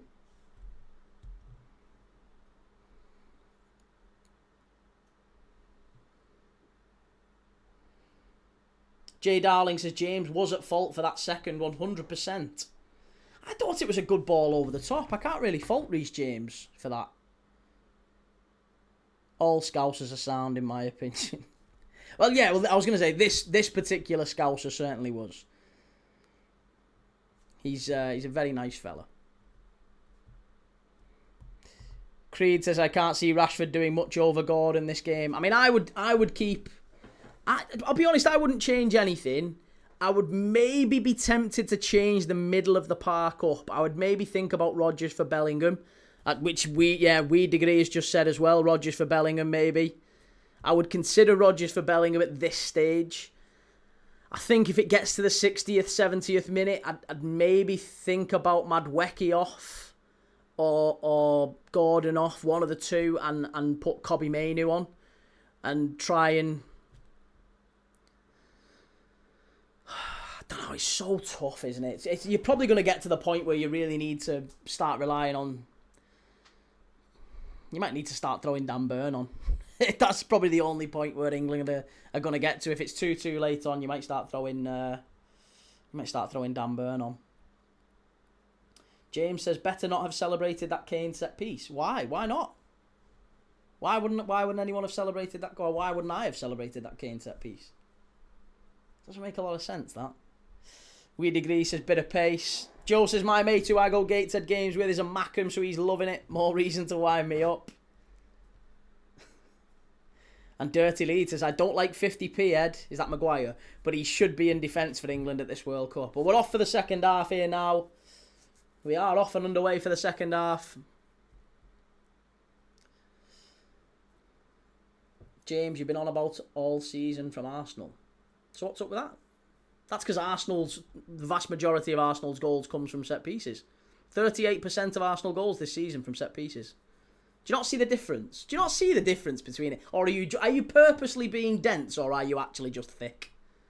Are you just on the wind up? It's totally fine if you're on the wind up, but if you're actually thick, then that maybe needs a further look. Maybe you need to speak to someone. So what, mate? Goal's a goal. I get it. A goal's a goal. But it's perfectly fine to say, isn't it? Perfectly fine to say, look, I don't enjoy watching this particular team. Why don't you enjoy watching this particular team? Because they play quite dull football and they score most of the goals from set pieces. That's a perfectly reasonable view to take. In fact, it's a view that most Arsenal fans hold. In fact, if Mikel Arteta hadn't won that league title, they would have wanted him sacked for that very reason. For that very reason. The line between Mikel Arteta winning the league and being sacked, it was like one game. That's how bad it was. Here's Madueke. Chance. Oh, it's there. It's 3-2. It's Bellingham. It's not Madueke. It's Bellingham. Great run. We were on about taking him off. Who said take Bellingham off? Oh, you jokers. I can't believe you was going to take him off. What a run from Bellingham.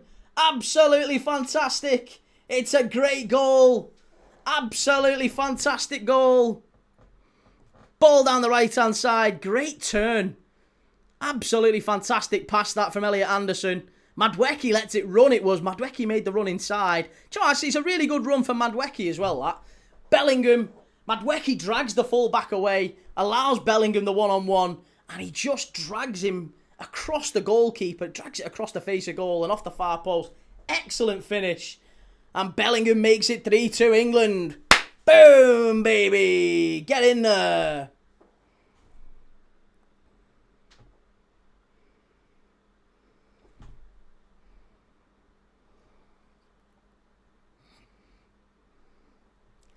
Excellent. Excellent goal.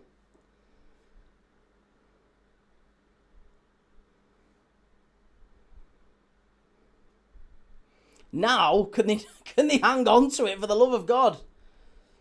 Hey Jude, England the entertainers. Yes, Luke. England again, strike! Oh, big save. Liquid Laser says some clout-chasing commentators got brainwashed by the narrative fabricators, so some plastic fans started to believe Arteta out because they're incapable of original thoughts. Like, there you go. I mean, like I said, every Arsenal fan I spoke to, in fact, Ian Wright said it quite a lot, didn't he, himself? If Arsenal won nothing, he would want Arteta sacked. So, you know, they got over the line just about in the Premier League. So, the margin of error wasn't that big. It really wasn't that big. Here we go. Corner kick for England. Rice to take it.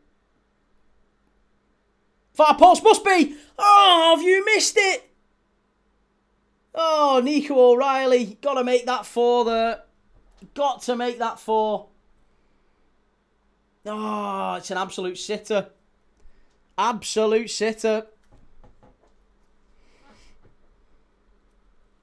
Evening, Matty. Good to see you, lad.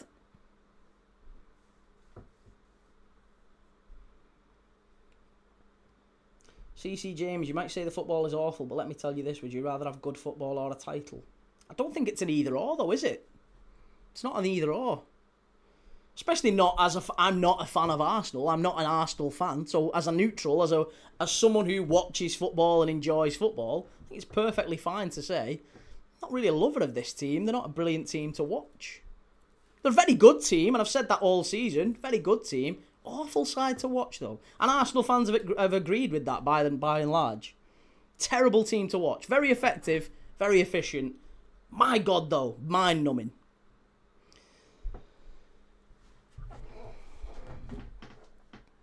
The Old Way says, I wanted Arteta out last season and the season before. Again, there's quite a few who wanted him out this season as well. Jude really said, hold my beer.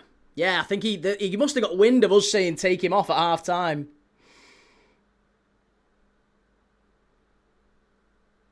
Locke says, then by your logic, Arsenal played good football.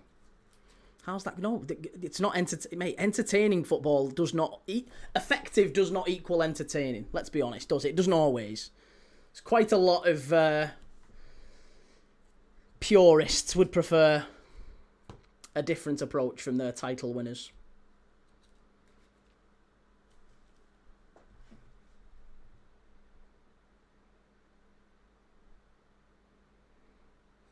Passport 123, I'd prefer good football.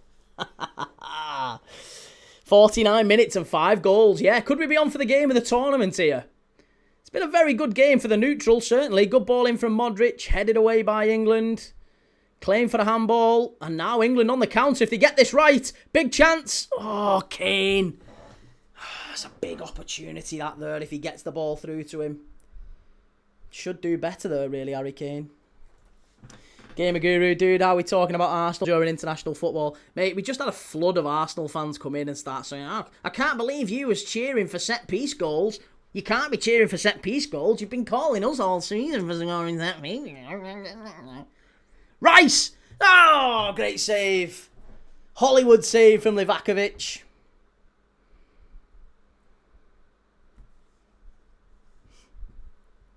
The Old Way says this has probably been the most entertaining game so far.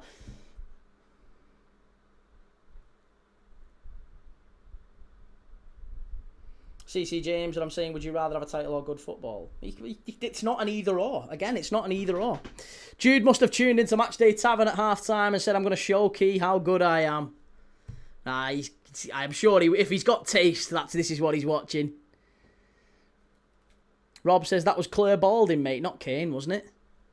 It might have been. It might have been Anthony Gordon. I thought it looked like Harry Kane.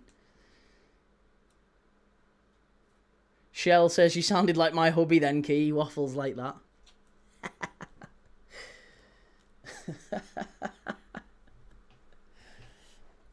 Good ball in. Oh, unlucky, cleared away. Oh, Sully, you're a grown man, lad. You've got to be a granddad. You've got to be a granddad. Absolutely no way you're a granddad and behaving like that. So sad.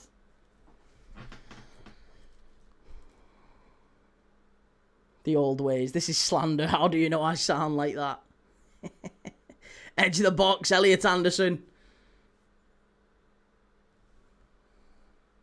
We kind of owe Noni an apology in a sort. He's sort of being good so far. He has, I think. Yeah, Noni Madueke's been fantastic. Said it in the first half. He's been England's player of the match. Mercury, I kind of agreed, understood both sides, but also that when the only trophy you can win was won with Emery's team, he's not winning trophies and managers have been sacked for less. That's, well, yeah, again, very fair.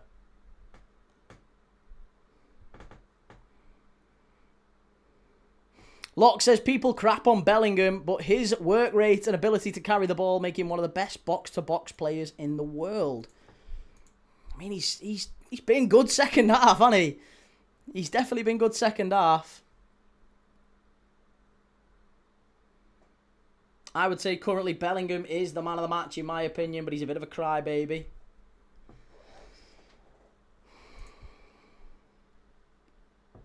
Gordon hasn't been great, to be honest. It hasn't. I mean, in fairness to Anthony Gordon, I would say the ball's not really. I don't know how many touches he's had, but I would say it's not been a huge number of touches in the game, and you know, if you've not got the ball that often, you're probably not going to have too many opportunities to impress. What a turn that is, by the way, from Harry Kane. Here's Madueke.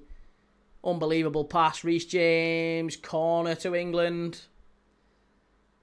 I'd rather watch these lose 1-0 than have Madueke score. Some proper Madueke hate in the chat. Creed says our midfield is brilliant. Defence, not so much. Rice's set piece is not getting much of a slagging now. Who'd have thought? Honestly, great. Arsenal fans making it about them during a World Cup. Good grief. Good grief. I mean, to be fair, you say his set pieces. How many corners have England had? They've had a fair few corners. There's only one that's actually done anything. Rice, as if Rice's set pieces are phenomenal. Oh, they've nearly scored off it. Oh, Creed says you'll be agreeing with me. He's top 10 by end of this tournament. It's another corner here. Should sub on Rashford and Mainu. I mean, yeah, we said earlier, again, it's Nico O'Reilly. Good save. Anthony Gordon, should he save that? No business saving that one when he's on the floor, does he, Livakovic? I think Anthony Gordon's probably got to do better. Traders can't burr you. Oh, that's a shame. I really like you. I really like you. Shahid says Tuchel must have given England the hairdryer at half-time. What's the claim for here? Surely this isn't a penalty check. Surely this isn't a penalty check. No, it is a corner. It is a corner.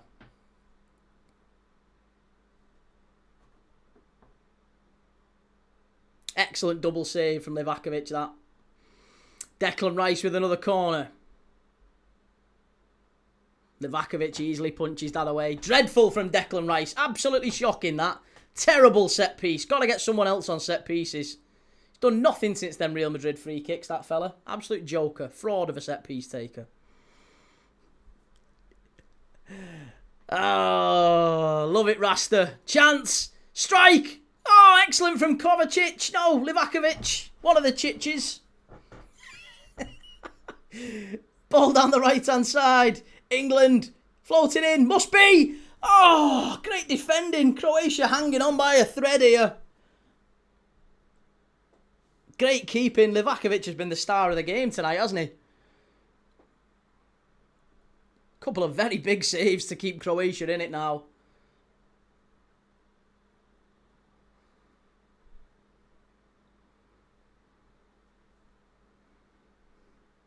Have they changed the goalie? They've not changed it. I just think they were working him a little bit more, aren't we?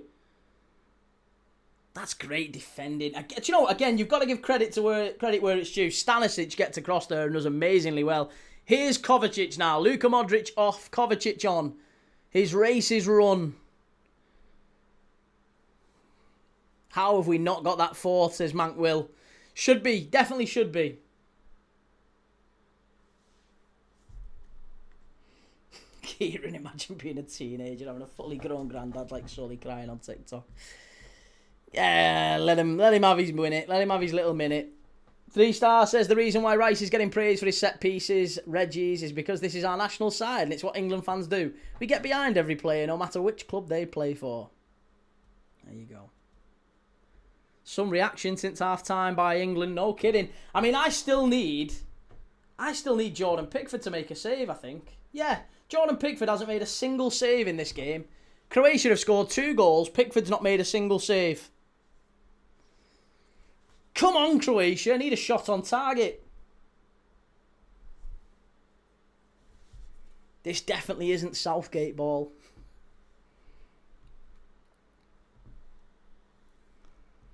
Livakovic went from a liability to a solid keeper. I mean, to be honest, Livakovic has been one of them players who...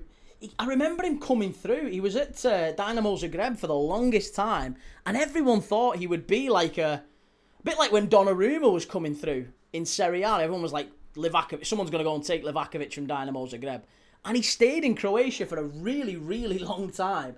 I think he only left in the last couple of years, ended up playing for Fenerbahce, and he's gone back to Dynamo Zagreb.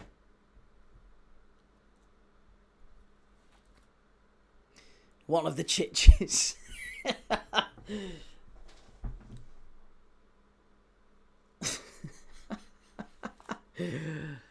Here's John Stones. Excellent play. Gives the ball away though. Declan Rice. Poor from Declan Rice. Livakovic was a footy manager wonder kid. He was. Shell, don't you pick on me, mate, Mr. Key. I'll become a blue Reggie. You're already a blue Reggie. Croatia's lucky. England haven't scored 3 this half, says Picel. Ball's going to go all the way back. Jordan Pickford, get on your line, son. Get back in the net. Terrible ball over the top, that. Poor from John Stones. 60 minutes on the clock. We're very close to our second hydration break. If you've not already, just while we're waiting on Croatia to take this throw-in, do us a favour, hit like on the video. There's plenty of you in the chat. Do us a favour, hit like on the video. If you're watching on TikTok, make sure you give us a follow up here. Rob, who's Reggie? Reggie is what we call disgruntled rival fans who arrive in the chat en masse, usually when a goal is scored or there is a big moment in a game. Usually you'll see a lot of, like, there'll be an influx of fans, and it'll nearly always be from one specific club. But yeah, we refer to them as Reggies on here. Here come the Reggies. And that's in honour of an Arsenal fan who was a frequent regular on this chat. I don't know where he's been. We've not seen him for a while. He's a nice lad, actually. He's an Arsenal fan called Reggie. But he's not been on for a few weeks. In fact, I don't even know if he's been on the Matchday Tavern. He might have just been on Premier League Dad. Maybe he's not come across yet. Who knows?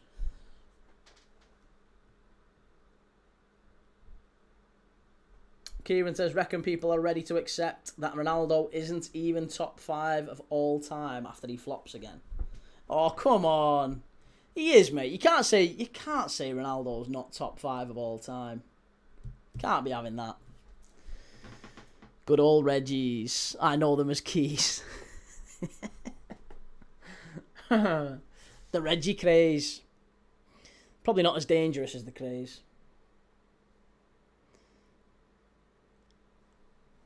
Gamer Guru says, whoa, whoa, whoa, slander on Reggie. We call top chatters who ooze aura and style Reggies. Reggie, stop coming in as much due to the Arsenal slander. He's a soft arse. He knew it wasn't serious. He knew it wasn't anything serious. It's not even Arsenal slander. It's just, I don't love the way they play football. I always was very complimentary about how good they were.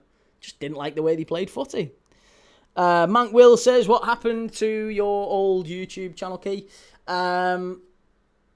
It's still there, and we're still going to do stuff on it, but probably after the World Cup. The Matchday Tavern is now the home of all the lives.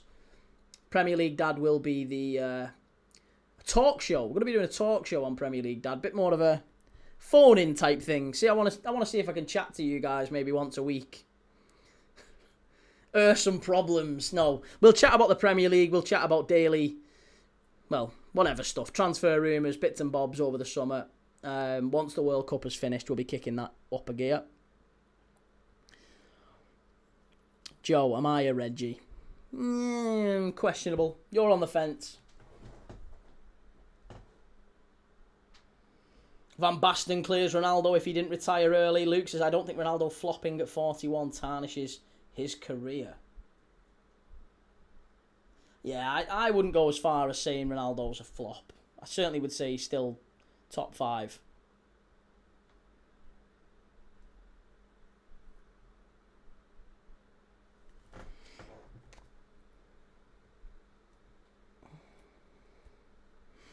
Come on, I need a strike. I need a shot on target from Croatia. Corner kick. Thank you, sir.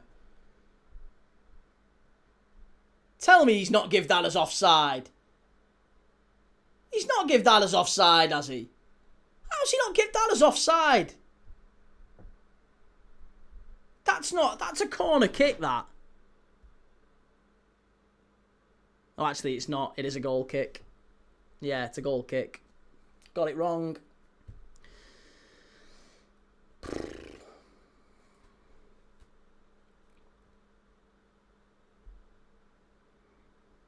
It's all banter and love. That's why I stick around. This is it, but I don't understand why Reggie wouldn't. I like Reggie. He's a nice fella. Always liked Reggie. Van Basten was different, says Tube you using. Yeah, Van Basten was brilliant. Another one who retired too young. Mercury says, I could have been a Reggie, but I stuck around. Too many good folks here that I enjoy seeing. Makes my day seeing the names pop up. It's lovely, innit? It is nice. I enjoy seeing a lot of the same names and hearing your stories and what you're doing and life and all that sort of stuff. different views on stuff in life, see what's going on with people. It's nice. The Old Way says, who said Ronaldo's a flop? R9 or Cristiano? Cristiano they were on about. Yeah. They're saying Cristiano's a flop. And basically said he's not one of the top 5 players in the world.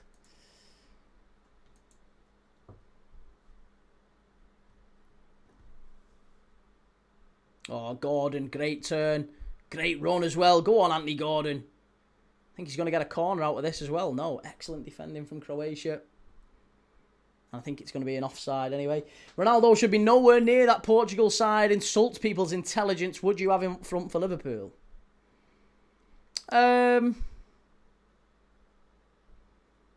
think I would, to be honest. Yeah, I think I probably would have Cristiano Ronaldo up front for Liverpool. I mean, obviously, if he hadn't played for Manchester United, I think that's probably the main objection. But if Cristiano Ronaldo had just played for Sporting, Real Madrid and Juventus, let's say he spent his entire career outside of the Prem, but he was still putting up decent numbers, and he had done. Listen, Liverpool need a centre-forward. I think Cristiano Ronaldo is exactly the profile that Liverpool need this summer. Someone who can be kind of a backup to Isak, and maybe someone who can give us a bit of a cushion until Ekatiki's back. Your aura.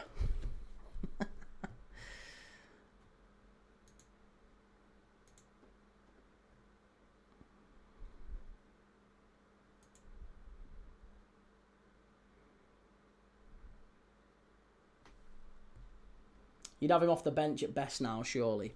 Yeah, but I mean, he probably wouldn't start. I think that's probably fair to say. He probably wouldn't start for Liverpool anymore. But I guess the thing is he's such a talisman for Portugal, isn't he? I can understand why they want to keep him and keep him on the pitch and keep him around the team. He's such a big figure for them. I get that. It's kind of the same thing as Neymar. But Neymar is undeniably broken at international level, at club level, everything. I don't think that's the same for Cristiano Ronaldo. He looks after himself so well, even at 41. He's still scoring regularly, admittedly, in the Saudi League. And he got 15 goals in 14 games in qualifying for Portugal. So he's still able to score regularly at international.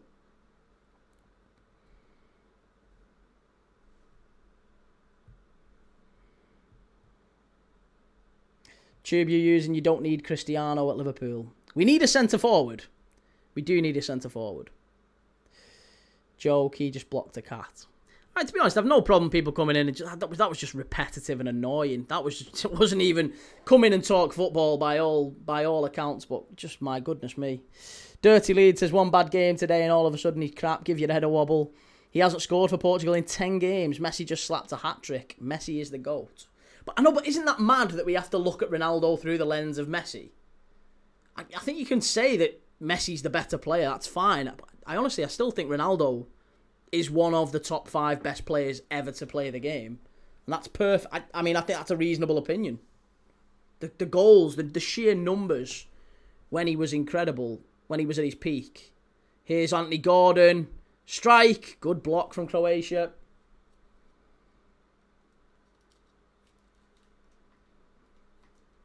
It's going to be a hydration break. Here we go.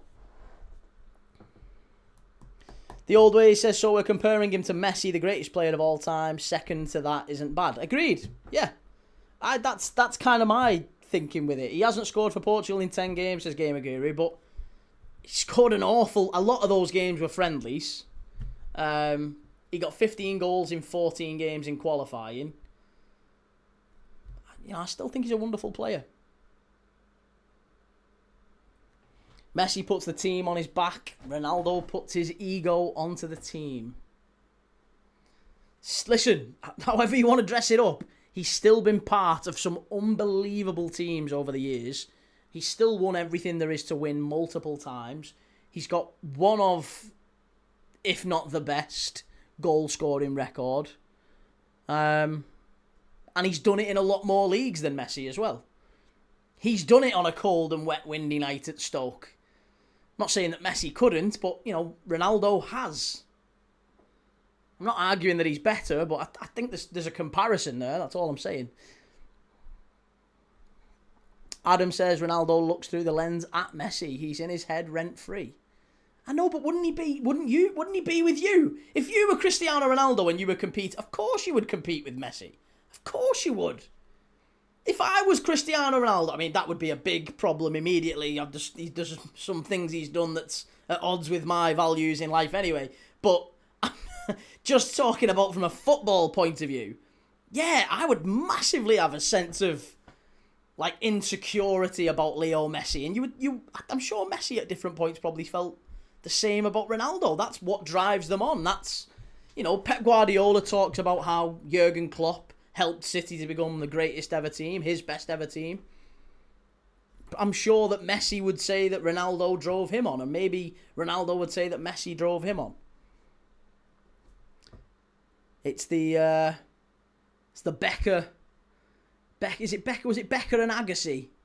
Or Federer and Nadal? Let's say Federer and Nadal, more recent one.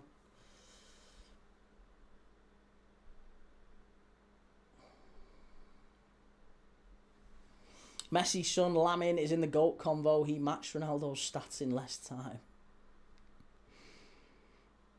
He was good, Key. He's old. I don't know maths, but science, age and biology. And Gamer Goose says 100% Key, but they're compared due to their time playing at their peak together. So they'll always be compared to each other due to being the two greatest footballers in history. And that's I guess, my point. They are certainly the two greatest in history, for me, anyway. Certainly in modern history.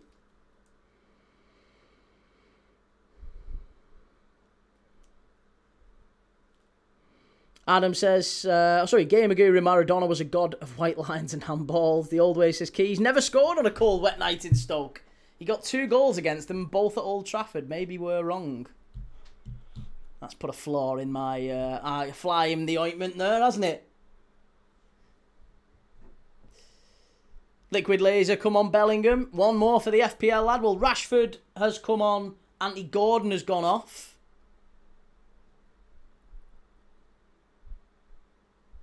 Madwecki, Gordon, Rice off. Saka, Rashford, Rodgers on.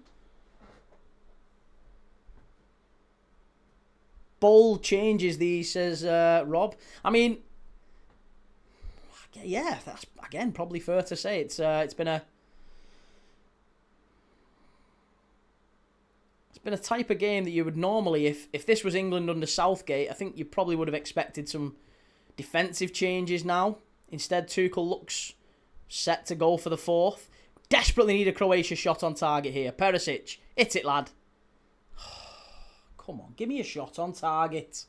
How hard is it? That's going to be a foul on Saka. Take it easy, Joe. Have a good one, mate. See you soon.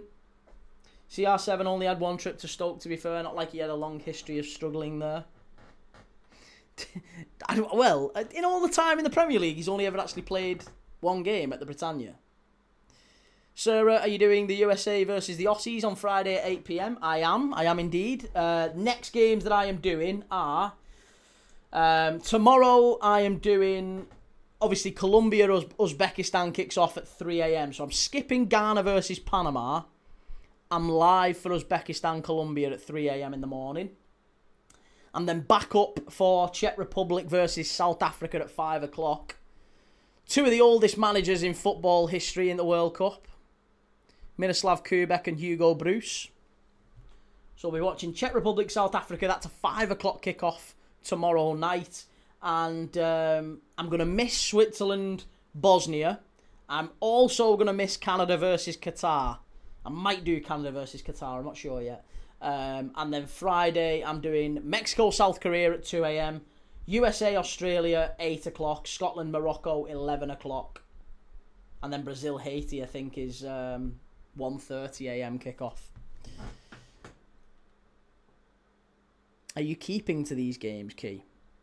I mean, I've kept to pretty much every one. The only ones I've made a couple of late changes to is because my little girl got poorly, and another one because she had a sports day today. Creed, I just don't rate Rashford, like, at all. Stoke didn't get promoted till 2008.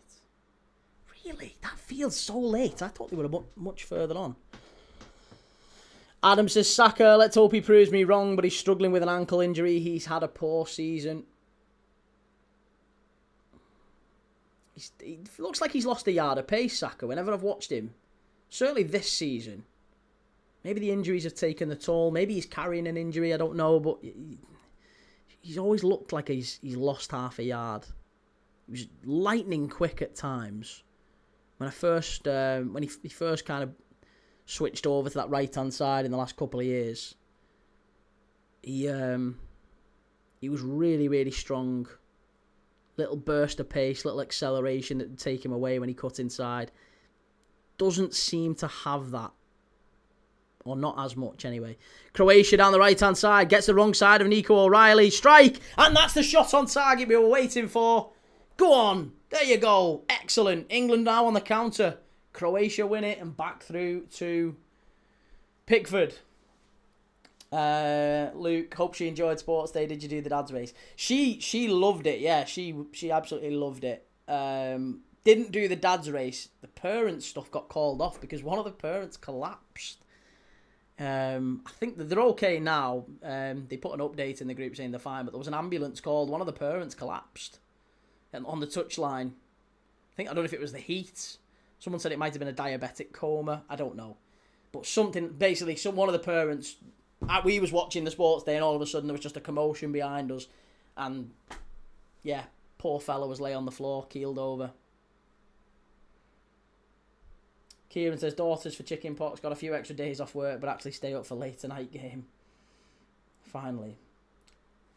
Hey? Daughter's got a few... You got a few extra days off work? You? My daughter's had chicken pox as well.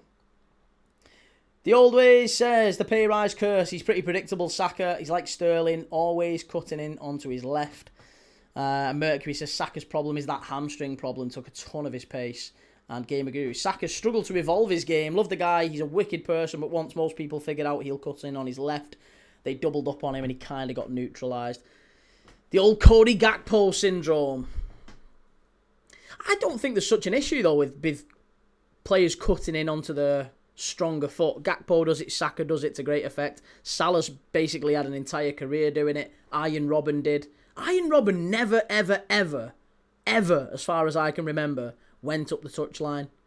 Every time Iron Robben got the ball, he'd square up the fullback, cut inside onto his right foot.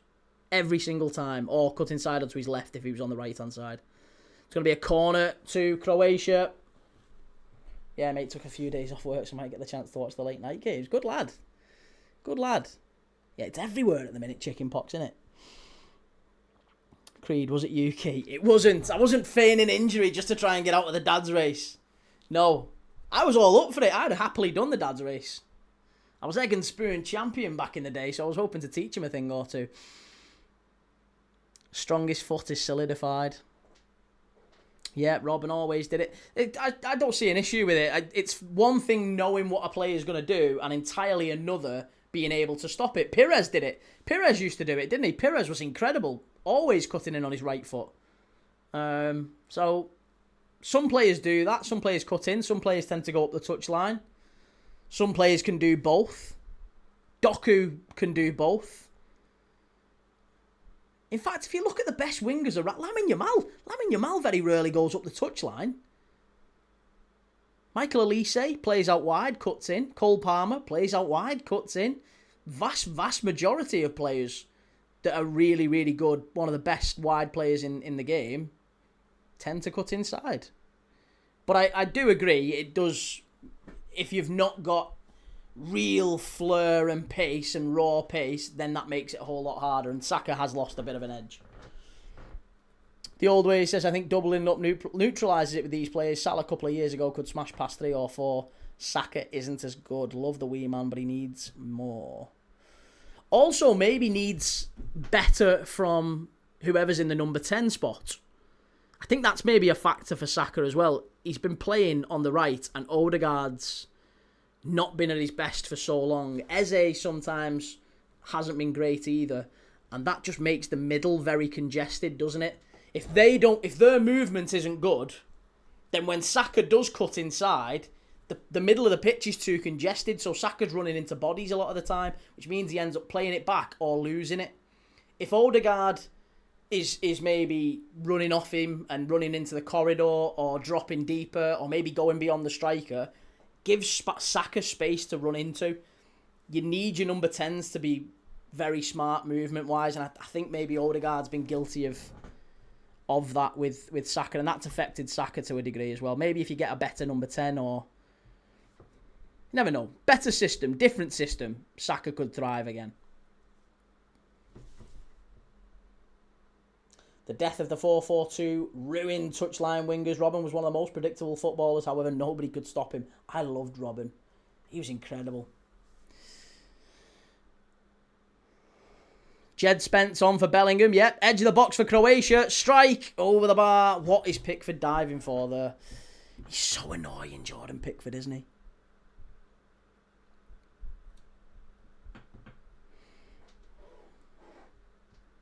Kieran says Arsenal should go and get Elise for that number 10 position. Yeah, I think you get him. Just get him before his star rises, before he gets spotted. Before he gets too big for his boots, Michael Elise.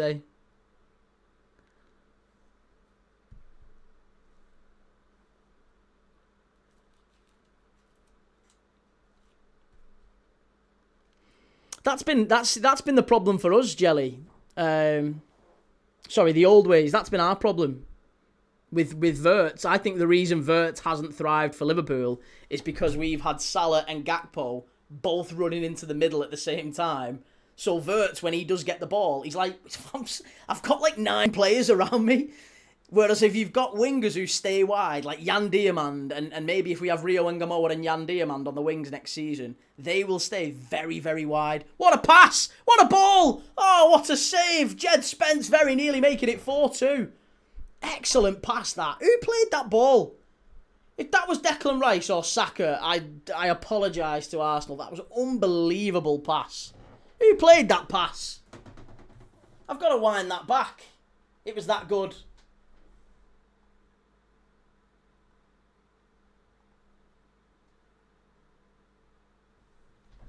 I don't know who it was. Unbelievable ball, that. Oh, sensational pass. Spence is insufferable, says Charlie. Why? Why don't you like Jed Spence? All elite wingers have elite fullbacks. Again, yeah, that's also very true.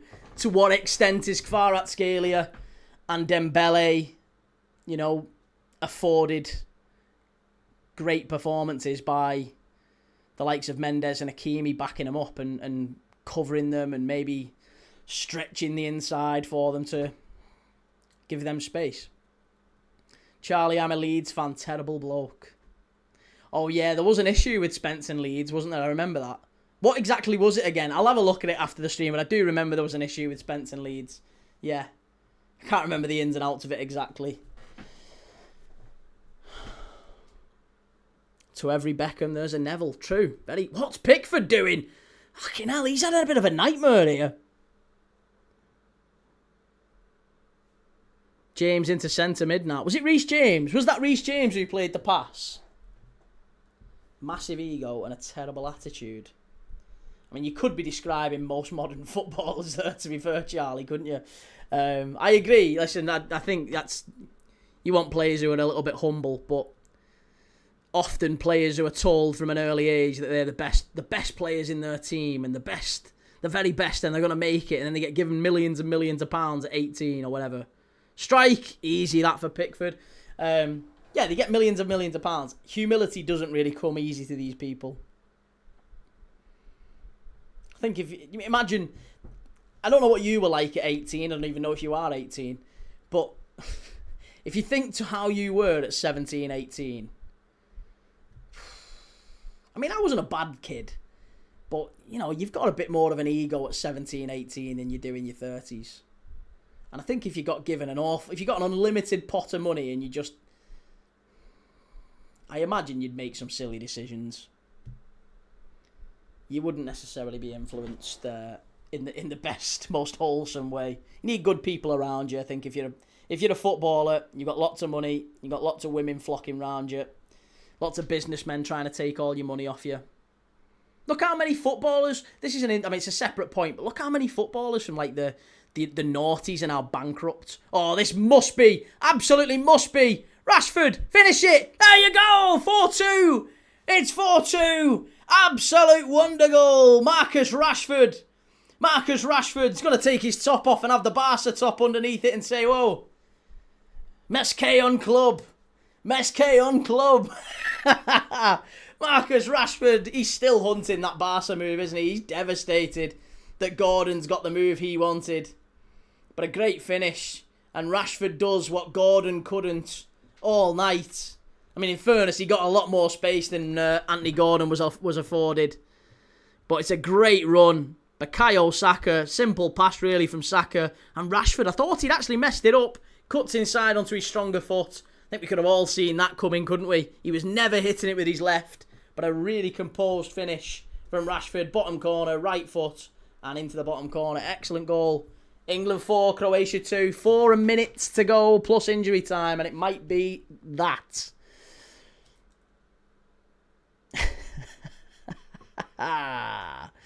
Saka with the assist. Oh, God. This is Arsenal FC, innit? These are... Can't be... We've been found by the Arsenal fans. Saka the star boy.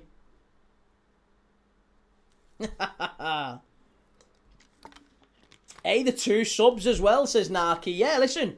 Credit where it's due. Thomas Tuchel. Got to give it credit where it's due. He makes 2 changes. Saka assists Rashford. It's very fair shout.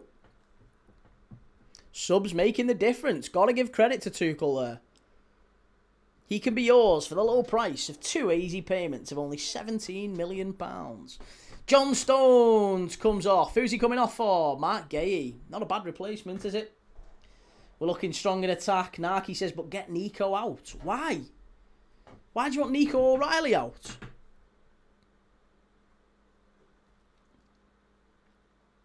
Saka with the assist. I told you he's the greatest. Never a negative word said. To be honest, listen, England have made a mug of all of us tonight. England have made a mug of every single one of us tonight. We've all said how good the defence was. They've conceded 2 goals in the first half. We've all said that Bellingham was shocking and he should be taken off. Every single one of us pretty much in the chat unanimously said that at half-time. Bellingham immediately comes out, plays well, scores the goal that puts England back in front.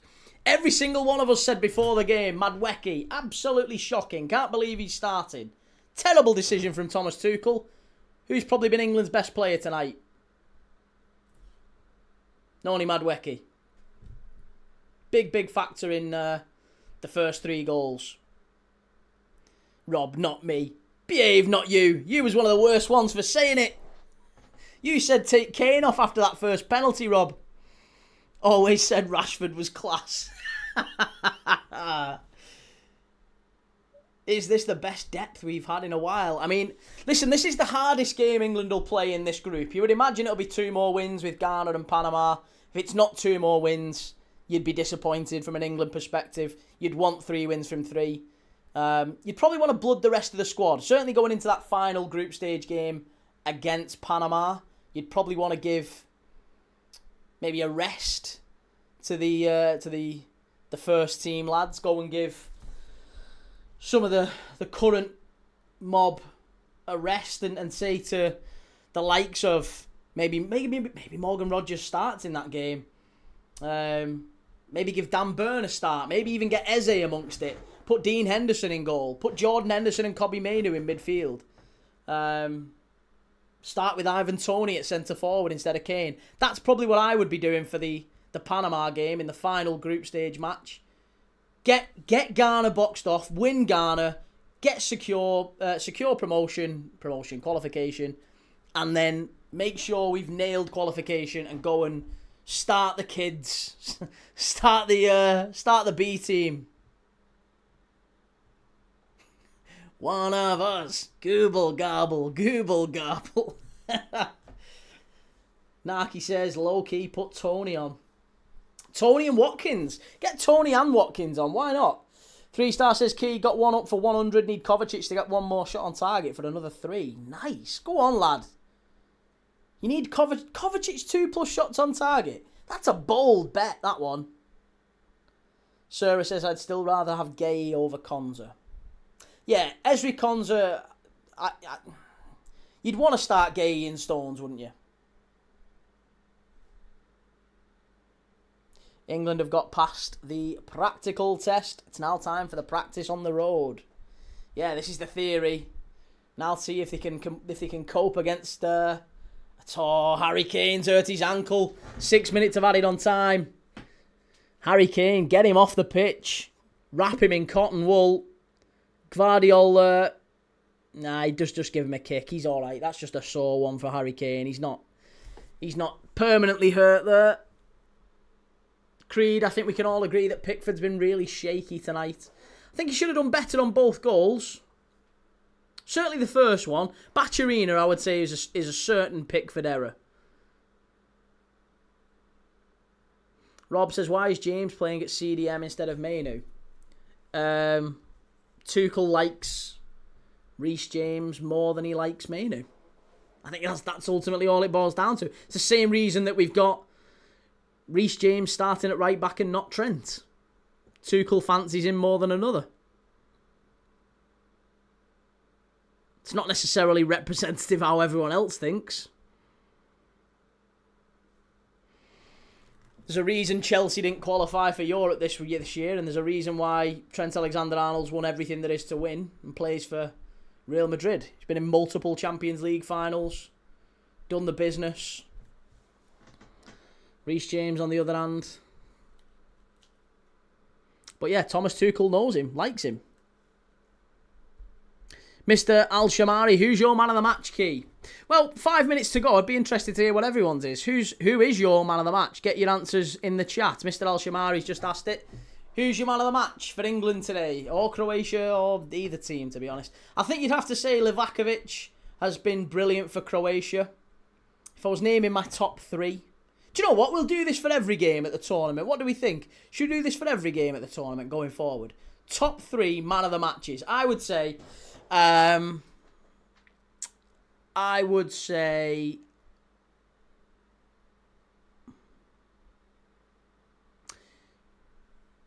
number 3, I'm going to give Livakovic for Croatia. Number 2, I would say Harry Kane, because he scores 2 very important goals. Admittedly, he misses the penalty, but he gets his head up, he scores the second one, the retake. And the header's a really good one. It's an important one. So Harry Kane scoring 2, I think he's got a factor in it. But number 1 for me, I would go Noni Madueke. Yeah, I would say Madueke's my man of the match. And the reason for that is he played such a big part. 1, he wins the penalty. 2, he played a massive, massive part in England. I think he won the corner. Didn't he win the corner? I think he won the corner that we scored from. He also put a couple of really, really good balls into the box. And his movement off the ball when Bellingham scored played a massive moment in Bellingham scoring. So I think Madueke deserves an awful lot of credit. He got a lot of criticism before the game. I would give Madueke my man of the match. The old ways. Right, you handsome bastards. It's night. See you all time. See you all tomorrow. Big man, it's been a pleasure as always. Lovely. See you soon, mate. Take it easy. Don't let the wife give you any more stick.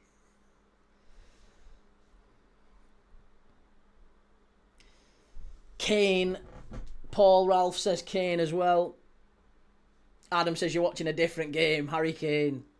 I mean, yeah, Kane's been brilliant. Creed says Bellingham, man of the match. I think Bellingham's been good too. I think you've just got to give Madueke credit. And for me, he's been the standout performer for England.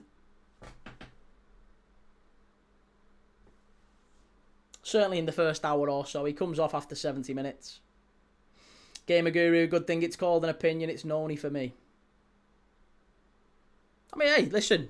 There's a lot of people. Difference of opinion. Must be. Oh, did Pickford save that or was it blocked? And now England on the counter. 2v2. 2v2 could be. Saka. Got to get the pass right. Rashford. Must be. Go on, lad. Oh. Should have been 5, that one. Lancashire Evertonian says, lad, the defence of Croatia is rubbish. Nobody has done extremely well. Well, no, maybe not extremely well. Was this a save again? No, Harry Kane with the block. Go on, lad. Dirty says, Kane for me. Madweki's definitely up there. Much better than I expected of him. And let's try it a different way. Who's been poor?